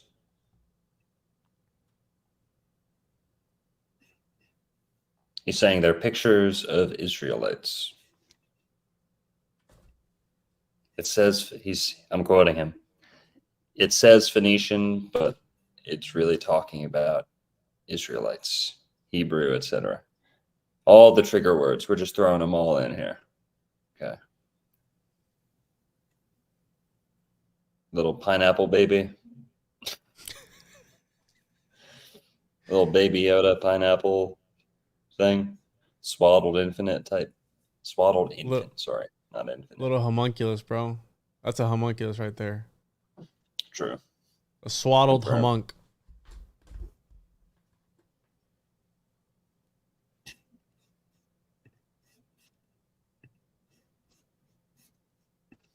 We gotta get this guy on the podcast, bro. I wish you would have uploaded it to so we can hear. Yeah, I'll see. I'll have to go back. Oh, this is different. You went to a different page. Nice. So this video is called Taino Petroglyphs of Puerto Rico Prove Hebrew Israelite Ancestry. So shout out. I don't remember the user or the poster creator, but Taino Petroglyphs of Puerto Rico Prove Hebrew Israelite Ancestry. And like I'm saying, I'm not agreeing with everything he's saying, but very interesting. He would be good to have on, this guy. He certainly did a little bit of homework.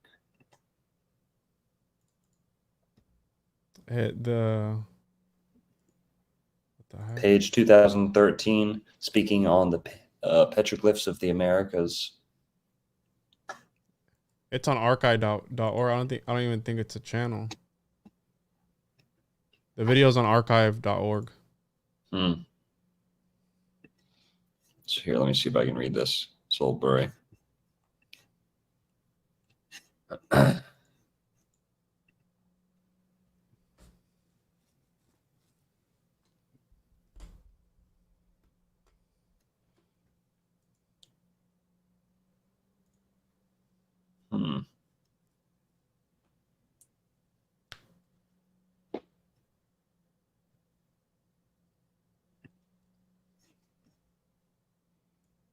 Okay, here. It does not seem likely that the petroglyphs had much aesthetic significance, with the possible exception of those which copy designs on artifacts or are in cave dwellings. Neither does it appear probable that the drawings served as records, although the painted scenes in northwest Argentina might have had those functions. Some writers have professed to see traces of Hebraic or Phoenician writing in the petroglyphs of Brazil, Colombia, Venezuela, and the West Indies, but all such theories seem to be unfounded. Oh, boo-hoo. Well, I disagree. I got a lot of stuff that disagrees. And then the guy in the video disagrees for sure. He's commenting on it.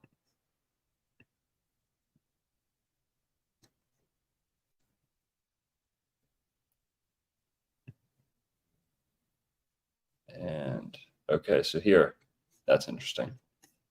This is a picture he throws up. And, you know, take this with like a million grains of salt. Okay, take this source. With like, trust me, bro. You know, this is some we was everything. But Judah, so-called Negroes, Benjamin, West Indians, Levi, Haitians, Simeon, Simon, Dominicans, Zebulon, Guatemala to Panama, Ephraim, Puerto Ricans, Manasseh, Cubans, Gad, North American Indians, Reuben, Seminole Indians. Now that sounds right to me. You know how many Reuben sandwiches you can get in Seminole territory nowadays? Yeah. There's a lot of delis on Seminole territory nowadays. Blah, blah, blah. But Reuben, I'm behind that one. Okay, you know, I don't need to be convinced on that one. I will have to get into the name Reuben a little bit more. But Naphtali, Argentina and Chile, whatever, I don't care. Asher, Colombia to Uruguay. Issachar, Mexicans. That sounds right. Issaka, Mexica. It's almost the same word. But yeah, probably a little bit something to this, but obviously I don't think all the tribes of Israel are neatly divvied up right here in the Caribbean, you know. But it is interesting. So let's see what else I got. What else I got in my little file? We can skip the star forts. We'll skip through them. It's certainly not like extremely. I'm just reading the chat right now. Impressive or anything. See what smack they're talking right now. Got petroglyphs.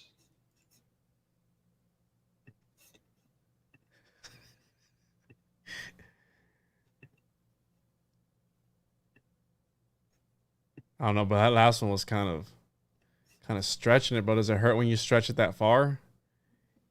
Isakar? You said Mexican? Well, it's got the yeah, it is a stretch, but yeah, I see it. Exika, Isaka. It's not that much of a stretch when they put it right next to each other.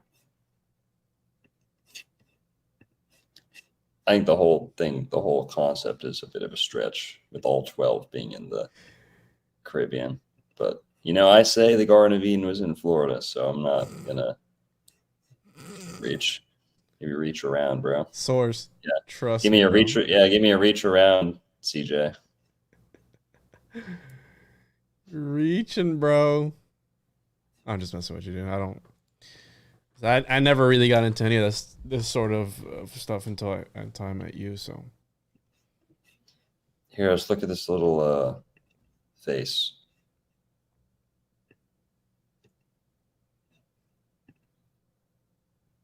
Boom.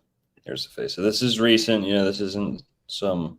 I'll tell you old right now world. exactly what year I think that it was like was. 87, right? So, La Cara del Indio honors the Taino chief who fought bravely against the Spanish invasion of Puerto Rico. And it is a roadside sculpture that welcomes visitors to the city of Isabela and the Puerta del Sol, the portal of the sun in the west region, known as the Indian face in Spanish. The sculpture was of the Cacique Mabod Amaca. Hold on. Let me say that right. Mabodamaca, a Taino chief that fought against the Spaniards in 1511 and died during the battle. And large area covers now. So yeah, it is in honor of this cacique that died in battle. And I'm trying to see what year it was that they put it up. They didn't tell me. Thanks. Old World Micmac. I'd love to hear some more on this. Saturiwa was Naphtali. I need to know more about that. Please fill me in. So yeah, that's the giant head. And the last bit we wanted to talk about was, well, we got into everything. Yep. We didn't talk about De Leon much. Yeah, like I said, we this is something that we can revisit again. You know, we can talk more about because like I said, that book that I showed at the beginning by Rouse, I mean, dude, I don't know a lot about that. So it's new concepts to me. It's something that I would have to actually sit and a lot of the verbiage, right? A lot of these different times. I'm not a genealogist. I'm a homuncologist, but I'm not a genealogist.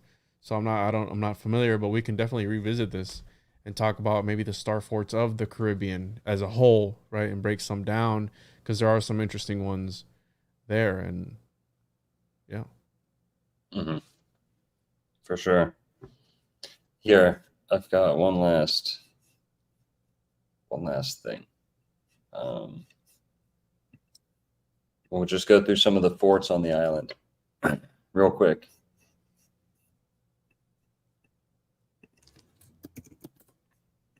The most famous is El Moro. I think that's what they call it. San Felipe, right? And Morro, yeah. Which is the main. Bless you. Thank you. I know you don't like when people tell you that. But Why don't I like when people tell me that? I don't know. I think you've called me gay for saying that before. I don't know. Maybe one time That's we were on not the me. phone. That's not me. I think it's weird Sound when people don't say bless you. Some atheistic, anti-human shit. So here, I'm going to present this. This is San Felipe. So we don't have star forts per se in Puerto Rico, but we definitely have bastion forts. So they're not like the symmetrical ones you might be used to seeing, or some of the ones you see in Florida. But you've got giant forts, big fortresses. This isn't a fort, this is a fortress. So multiple stories high, walls, I think they say, I don't remember, the thickest like wall here is like 8 or 9 or 10 feet thick, just like solid, brick, if not more. So you've got this thing, we're told, constructed by the Spanish, right? Now you'll see the same turrets right here, these little corner pieces, the turrets on the corners. You'll see those in Florida too, all across the Caribbean. It's a complete signature of what we're told is Spanish. Here, so you can see me. Spanish, colonial architecture in the Americas. But huge fort, old. Mm-hmm. Yeah, it's really Right impressive in person. Yeah, I haven't been there, but built right out into the ocean. And aerial, that's the one on the thumbnail. Almost looks like a bat. Almost looks like a jagged face, kind of. I don't know, like a demonic face, a little bit, with the 2 ears at the top and the chin at the bottom. But I like that. Almost looks like a deer's head, if you can see that, if you can imagine that twisted sideways. Mm-hmm. There you go, upside down. It's funny you say that because the Tequesta worship the stuff. Is it a stuffed deer or was that the Temukwa? Arawak. Well, yeah. How did I not put that together? Arrow. So a W goes to a V in many Because it languages. hurts when you stretch it that far. That's why. No, it only hurts you. Okay. So Arawak, the old world Micmac has native And ancestors. let me also touch on the words, and I know you gave me some slack earlier of the words that, because I said cannibal was Arawak in English or whatever, and they borrowed it, whatever. And let me find it here. Had it, but barbecue is one of them for sure. You have. See, that just doesn't ring true to me. Not barbecue, but cannibal. Come on, Cain and Abel. Come on, Canaanites. Blood sacrifice. Carnival. Feasts, rituals. Carnival and carne means meat. So Cain, cannibal, Cain and Abel. Can do. Can means you're able to do something. Can, right? I'm able to. I can do that. I'm able. Can do. That's yeah. But I won't stretch it farther than that. But I can't find it now. Yeah. But there was a bunch of words that borrowed. A hurricane was one of them. Barbecue was another. You had. Golly, I can't find it. Anyways, we can talk about it later. But American, yes, American, Amaru. Okay, that's one thing. But Amori is the Amorites, who are what we're told are Phoenicians or Carthaginians or North African people from the Old Testament, your Phoenician colonists. And Amorites, when the Spanish came to Florida, who did they say was here? The Amorite, the Amalekite, the Moabite. The Moabites were probably in the southwest United States, near the Moab desert. Those are the same words. Mojave and Moab, same word. All right, here we go. So we have manioc, sweet potato, moon, water, sun, heat. Hammock was another one of them that stood out. Snake. Let's see here. Proto-Arawak reconstructions. I'm not sharing the wrong thing, but yeah. So hammock was one of them.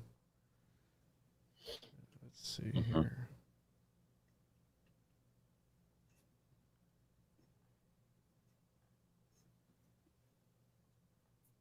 This is not the one that I had pulled up, but yeah, it shows you the Proto-Arawak word. Anyways, it's fine. Can't find it. Yeah, no worries. So we've also got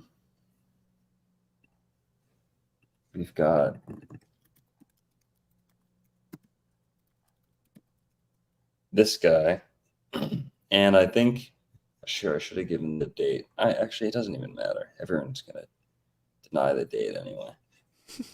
But here, this one's just a square.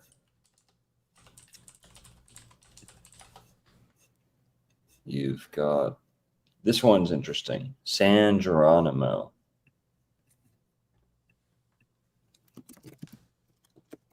Hammock, hurricane, barbecue, iguana, maíz, papaya, sabana, guava, and possibly tobacco. Tobacco. Tobacco, well, I think yeah.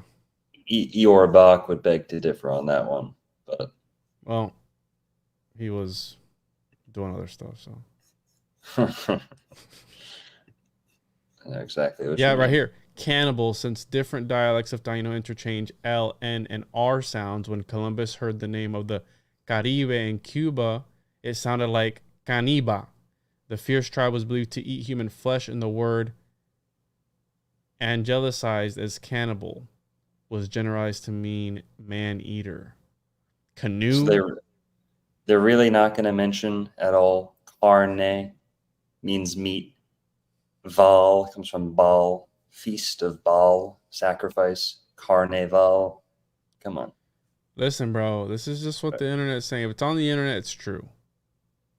So that's the one I know you didn't like. So that's why I picked that one.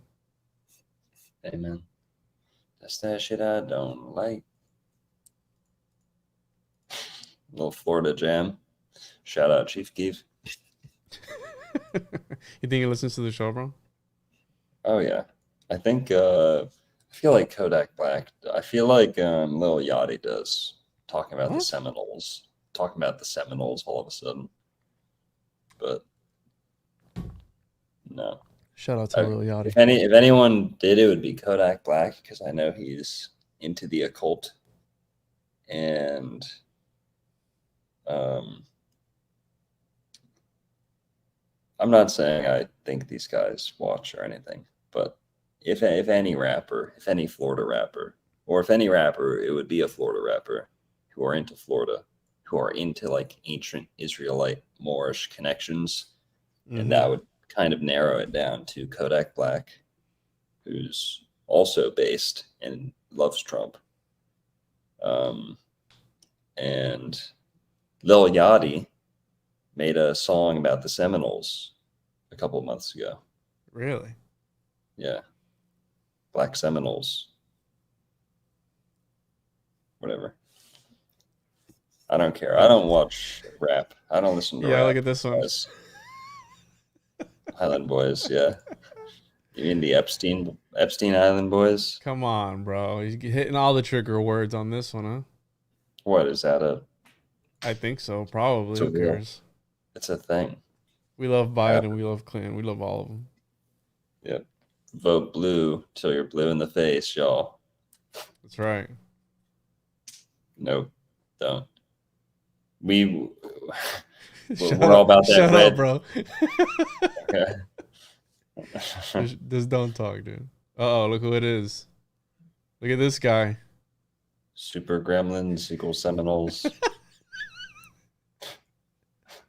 Dang, hit a new octave on Juan. $5 Yeah, bro. and I like your brother better, dude. that's That's okay. why. He's way funnier. He's way better read too. Yeah, 100%. yeah, fair enough. He's less abrasive. Shout out Chungus. Thanks, Pook. Yeah, shout For out the shout out to Chungus. $4.99. He's gonna take that off your payroll later, dude. It's like the $4.99. Doctor. Yeah. So here are some other forts.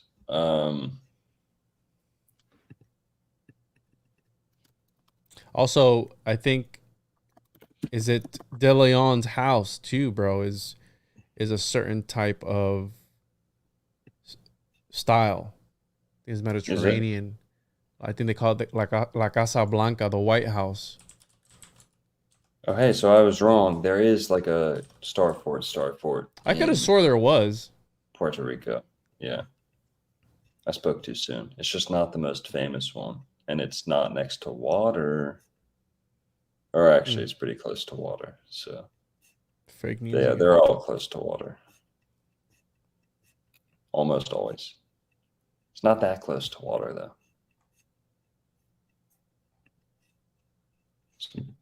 Fuego So yeah, Nation. Ponce de Leon's Casa Blanca is kind of like, it's not like a fort. I mean, it's very, I don't know what style you would consider that, bro. But it's one of the oldest houses in Puerto Rico. Mm.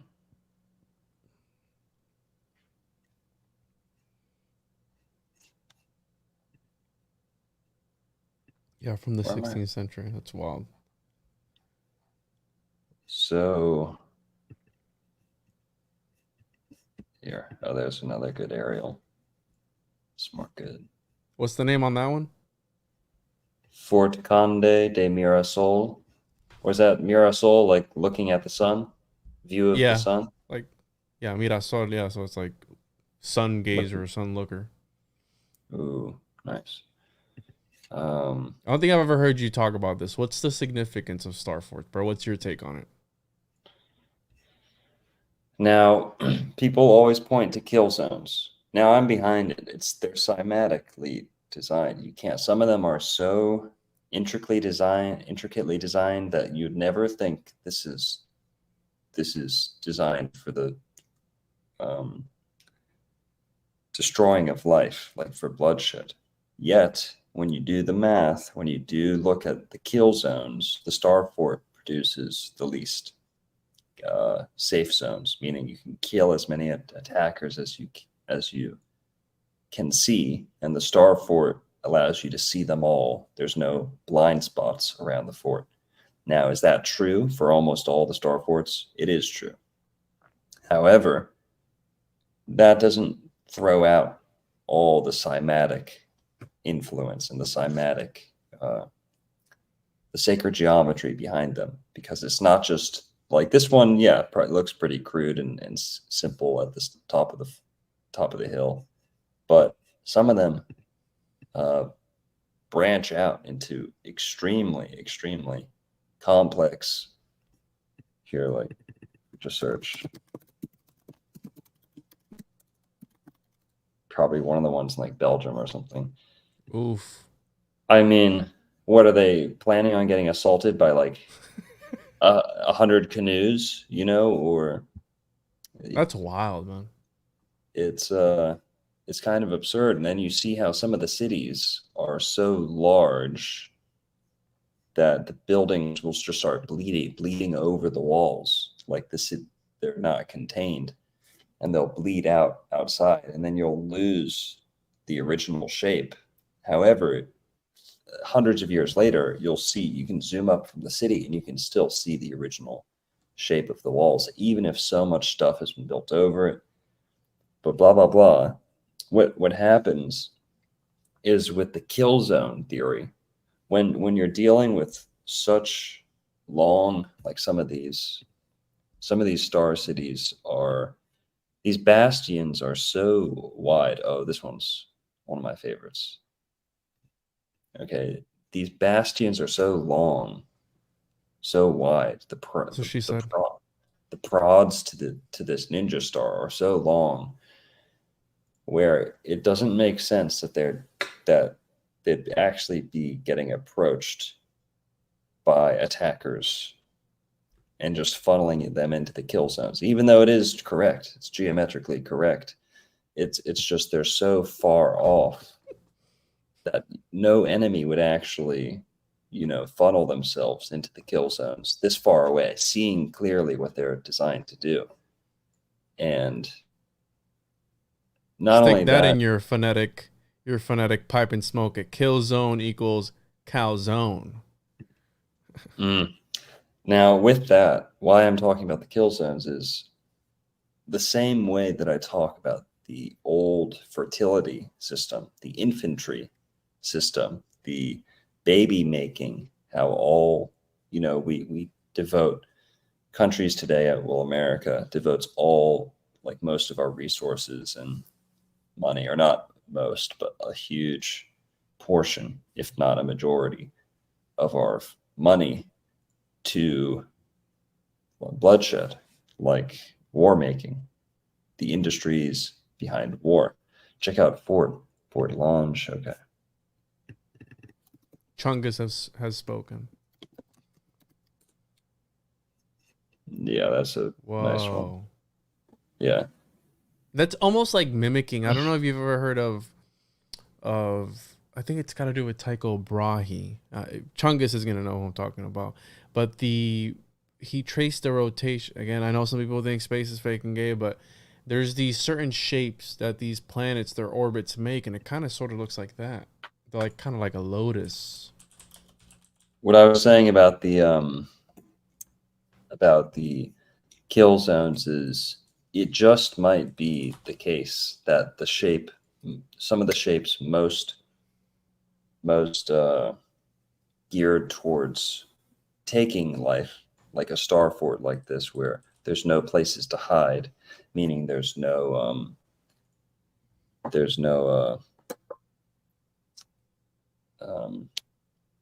I just see a connection to, like I was saying with the infantry, where all armed forces, military, etc., was all geared towards creating beautiful people, new, intelligent, stronger, taller, whatever. They didn't settle for less, and they had pride in who they were. So infantry, just like you have the infantry, your foot soldiers, this is all having to do with children being born. It got flipped. It got flipped on its head, meaning all the ranks and all these things, which all had to do with ultimately lovemaking and producing babies. This got flipped, and now every rank, every tactic, assault, ambush, okay, these are all kind of lewd, or I can get into the whole list, but everything from the weaponry to the tactics, everything about military goes back to fertility and the creation of children. Here. Okay, Mind Unveiled. This gets into the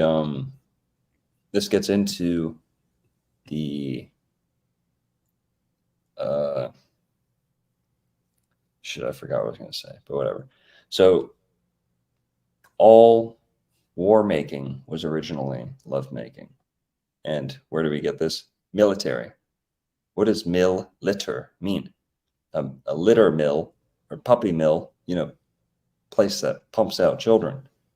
Mill is, right, you could say a factory or a way of producing things rapidly.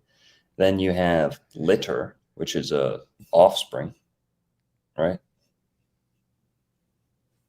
And then you have, so that's the military, litter mill, and edged weaponry, spear, sperm, spirit, arrow, that's eros, meaning love, erotic love.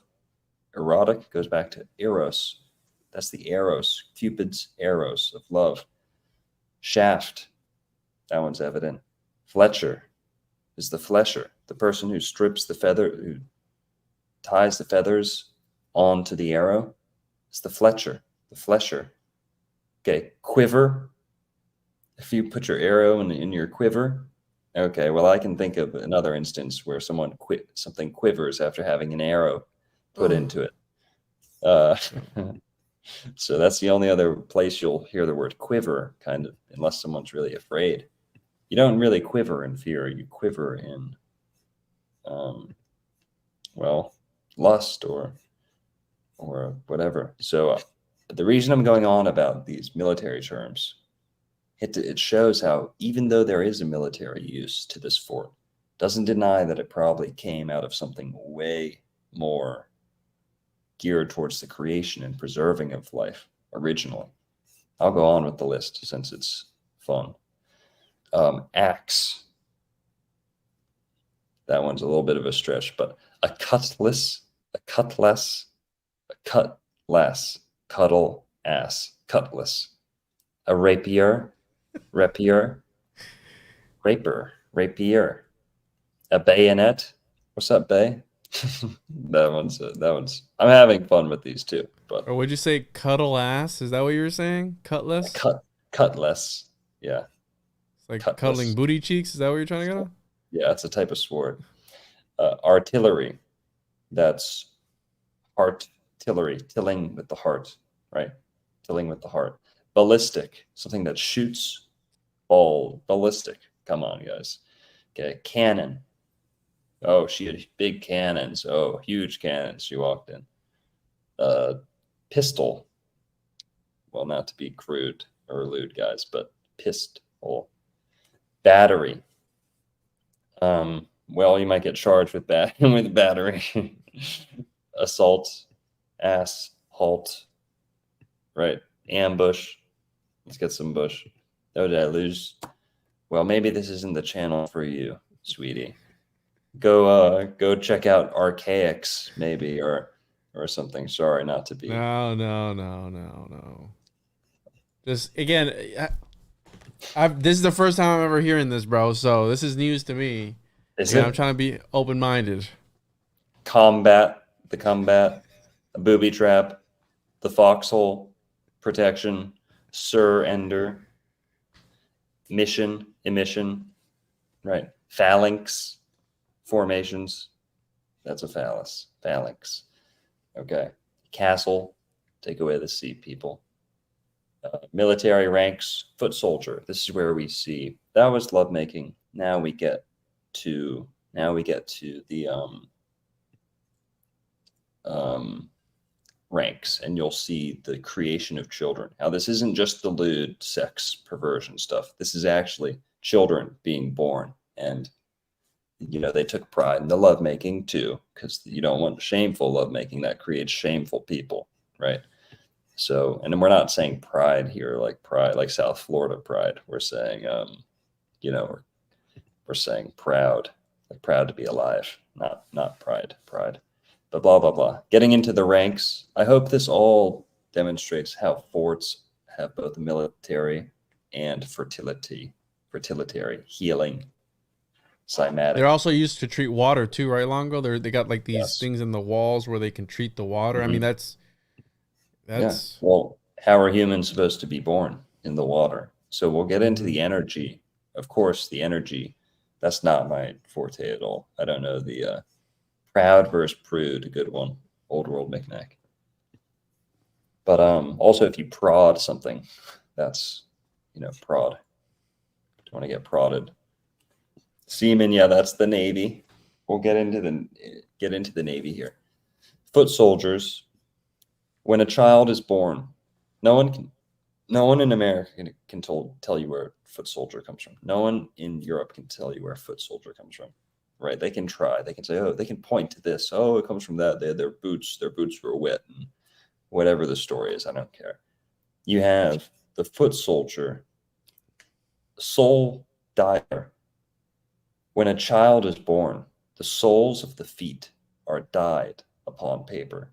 We still do this today. We've been doing this for a long time. The soles of the feet are dyed, right? Juan, you had kids, right? You've seen. I prefer to call them homunculi, but yes. Your doctor took a foot stamp, right? Whether sometimes it's on right on the birth certificate itself, sometimes it's on the doctor's record for the hospital, but they do that because your fingerprints are not formed enough to make an impression. I think I don't remember exactly for sure, but it's the symbol of life. Why? Because your soul is in the feet, the soles of your feet. So they print your soul, they take your soul. And I'm not saying this is a bad thing. There was a flip. There was a corporation set up where it made it bad. But your souls are supposed to be on your feet. They were supposed to be dyed. There's nothing wrong with that. You don't die. You die from the time you're born. You're born to die. But whatever. The soles of your feet were dyed, like your Blackfoot Indians, right? Blah, blah, blah. But soles of the feet dyed and placed on paper. That is the foot sole dyer. The lowest rank in the army is I don't get to make love to the pretty women, or I don't get to work out and show that I'm like worth reproducing. I just have to dye this real quick, because Longo, you mentioned the corporation, and right, the corporation, when you become a corporation, I've heard about this before, I'm not too familiar with it, but a corporation is literally legally authorized entity, artificial person created by law from group or succession of persons. So that's the etymology of corporation. Obviously, you have corpus, body, dead body, animal body, a whole composed of united parts. It's like a Frankenstein, and you become a corporation once you take that certificate, right? And they have your soul, how you're saying, they literally have your soul on paper. Right. We can stay on that one. I think that applies. Here, let's stay on that page. I just want to drill this point home because I don't like to bring it up. Just want to drill it home, dude. Yeah, I need to make sure that I make my point here, bring it to a strong, hard point. But foot soldier, that's the lowest rank you can get. It's like, oh man, I'm just dying the feet of the babies that come out, Yes, commander. You have your firemanders, you have your airmancers, watermanders, and you have your yes.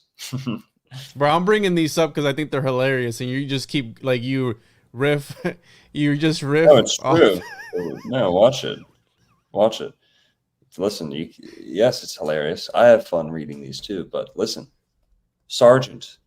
Well, I'll start from the bottom. Foot soldier. Okay, they only get funnier. Private. Privates, at attention, please. Privates. Correct. Yeah. Okay. Lance corporal. You know what a corporal is, right? Corporal means of the body, flesh, like corporation, of the flesh, of the cadaver, of the body. Lance is a spear. A lance is something you thrust. A spear or a javelin. You throw or thrust. So what is a corporal lance, or a lance made of corporal? That's a meat spear. Yeah, nice. It's a fancy way of saying meat spear. Then you have your sergeant, who is either he's donating his genes, he's a surrogate, or he's a sir with his genes, who's donating his genes. So either a surgeon, or a surrogate, the sergeant. That one's a little bit of a stretch, but when we look at staff sergeant, it is no longer much of a stretch, is it? The staff sergeant. Okay. Yeah, that could be the caduceus, that could be the penis, that could be a staff of Nimrod, the rod. It could be whole slew of things. We'll talk about it another time. Officer. Well, this is a little bit of a stretch, but orifice. That is a I'm with stretch, you. admittedly. A lieutenant. This one is no stretch. This is the man whose job it is to tend the loo. He's tending the loo, meaning whatever business we're talking about is kind of private, right? It would be either behind the bedroom door or behind the bathroom door. So this is the man tending the loo tenant. He's either tending or he's a tenant, meaning he's inside using the loo, the bathroom. Commander, we talked about, and here's where it gets funny. Admiral. If you're an admiral, you are the one who's judging the physical and the physical strength and beauty of the people who are willing to, give their genes to make healthy people. Because you have to sift the people, you have to admire them and see if they're beautiful, strong, right? By the way, this is not eugenics. This is anti-eugenics. This is like, the best people mate with each other for the sake of everyone. And no one else is restricted or anything, but blah, blah, blah. We'll talk about it another time. What do you call this, Longo? Like the fertilitary system is what I'm calling it, but the Bach saga is where I'm drawing some of this from. I'm filling in a lot of blanks, but this comes from the Bach saga. The cock saga, nice. The Bach saga, the Empire have come. Admiral, the admirer of physical beauty, right? Admirer of physical beauty. Now, is that a stretch? Maybe. Well, what do you think the rear admiral is doing? He's observing from behind, and he's saying, "Okay, good to go back here." Give me a good cough, bro. The vice admiral. Who knows what a vice is? Vice means, sex, drugs, but if you're caught in a vice grip, that means you're stuck between the woman's legs. Okay. Nice. Vice. So, right. Or something's visceral, or there's, there's connections there. But Navy, if we're getting into the Navy, if something's nautical, that means it has to do with the birthing of children. Natal. Naval is if something's naval, the naval is the naval is, that's a funny one. Using sexualized lingo is the only way to keep degenerate. It kind of, but that makes a lot of sense because it does make sense, but it's not intentional. It's not intentional. It's been around way longer than people's minds have been that dirty. And yes, people's minds have always been dirty, but that's disgusting, Sadie. But I mean, because it's talking to like a more of a primal area of the people, of the semen, if you will. It's talking like deeper and a more subconscious level, the sexual. Because I mean, but we're it's here not to all procreate. sexual. So many of those are not inherently sexual. Like the lieutenant is just someone in the bathroom. Nautical or naval just means the naval chakra, the Navy, where water births would come out of, where the naval chakra is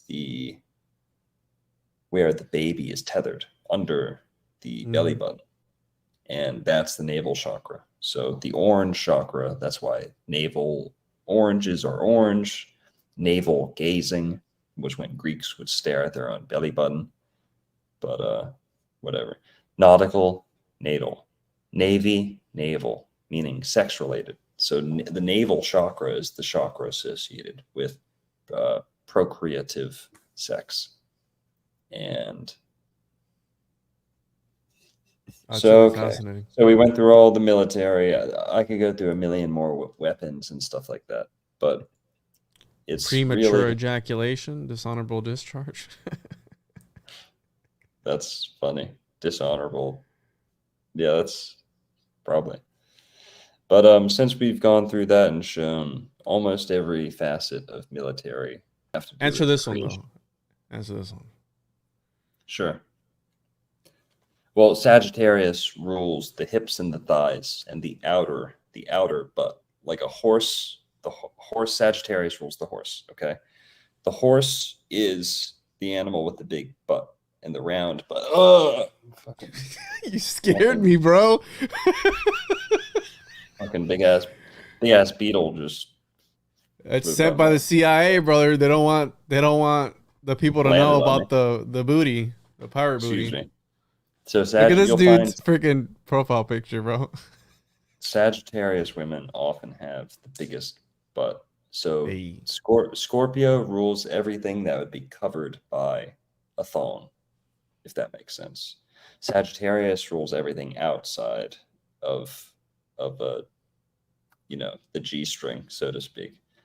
And we're at the end of the show here, so we can be a little bit more lewd, but the Sagittarius rules the hips and the thighs. So the outside, like the glutes on the outside, right? So they call it booty because Sagittarius rules treasure, abundance, and literally like finding treasure is the ninth house or Sagittarius, which is Jupiter, the abundant, the fortune, completely Sagittarius is ruled by Jupiter. It's considered the luckiest sign. It's considered the sign that rules like jackpot, like, oh my God, $1 million out of nowhere. So booty goes back to that part of the area, which tends to be a large, kind of expansive part of the area, and abundant people. The Greeks, represented abundance by people with kind of rounder hips, not fat, but rounder hips. They weren't skinny. And so the hips represent abundance, and so do the thighs. The thighs also go back to Sagittarius, which is the thunder god. Thunder, thighs, that's Sagittarius too. Sagittarius rules thunderstorms. So back to the booty. BT are the two runes associated with Sagittarius. The two runes associated with Sagittarius. So BT, booty, Tampa Bay, BT, Tom Brady, right? Sagittarius, Archer, throwing.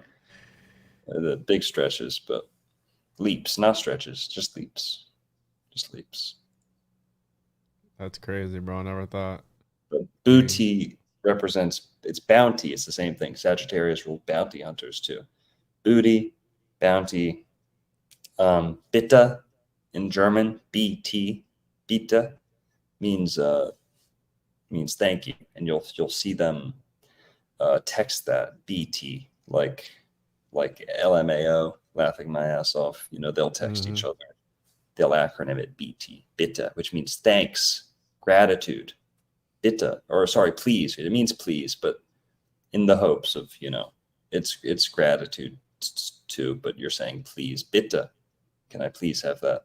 So bitte, which is BT, also indicates abundance a lot. So these sounds go back to Sagittarius, the B and the T, ba, ta. So if there's anyone on YouTube that can teach you as much from a garbage comment than me, show me them, and I wasn't just pulling that out of nowhere. That's true. Go look up the runes for Sagittarius. They're Berkanan and Tiwaz. Those are the two runes for Sagittarius, the B and the T. So TB, Tampa Bay, that's the pirate capital of the world. Booty, BT, right. Something's all right. I made my point. Nah, bro, fascinating, dude. I love when you go on these rants that you do with the languages and stretching of orifices and whatnot. Mm-hmm. It's great. Stretching of orifices. Yeah. Is that what you said? No pun intended. Yeah, but all right. So you ready to leave it off here? Yeah, we've been going almost 4 hours, so Mm-hmm. had a great time, Longo. Shell yeah, man. All right. So, We got into all of it tonight. I'm 8 followers away from 12,600. So I could get 8 more followers, please. Would you please Guys, spare some followers? go Good sir. subscribe. Guys, donate to the Puerto Ricans. Okay, show your go subscribe to Juan on Juan TJOJP. Yes, please. Oh yeah, This is great. buy his ish. We'll do it again. We'll talk about another Caribbean place soon. And y'all stay tuned. We've got Juan and I have a Jekyll Island special coming up soon. It's going to be talking about, not a special, it's going to be a video, so it won't be live, presentation, talking about the Temecula presence in Jekyll Island, the creation of the Federal Reserve, the sinking of the Titanic. And, Robert Sepper did a video about this, but we're going to go a lot more into depth. And yeah, I actually went there. So I've got some video and Juan on Juan podcast. Thank you. The gay channel is called Juan on Juan podcast. Sure, yeah, dude, this is awesome, bro. I had a lot of fun. Covered a lot of great stuff. And like I said, we left plenty on the table. There's a lot of stuff we didn't talk about, but we can always visit it and make it into a series. And yeah, this is awesome. Show them, man. All right, everyone. Good night out there. Do the wave. Do the wave, Longo. Just do the wave. Do the wave for the people. Do the wave. There you go. I subbed to Fabio's OnlyFans. Thanks, Pancho. Appreciate it. Night, everyone. Bye, everybody. Stay safe.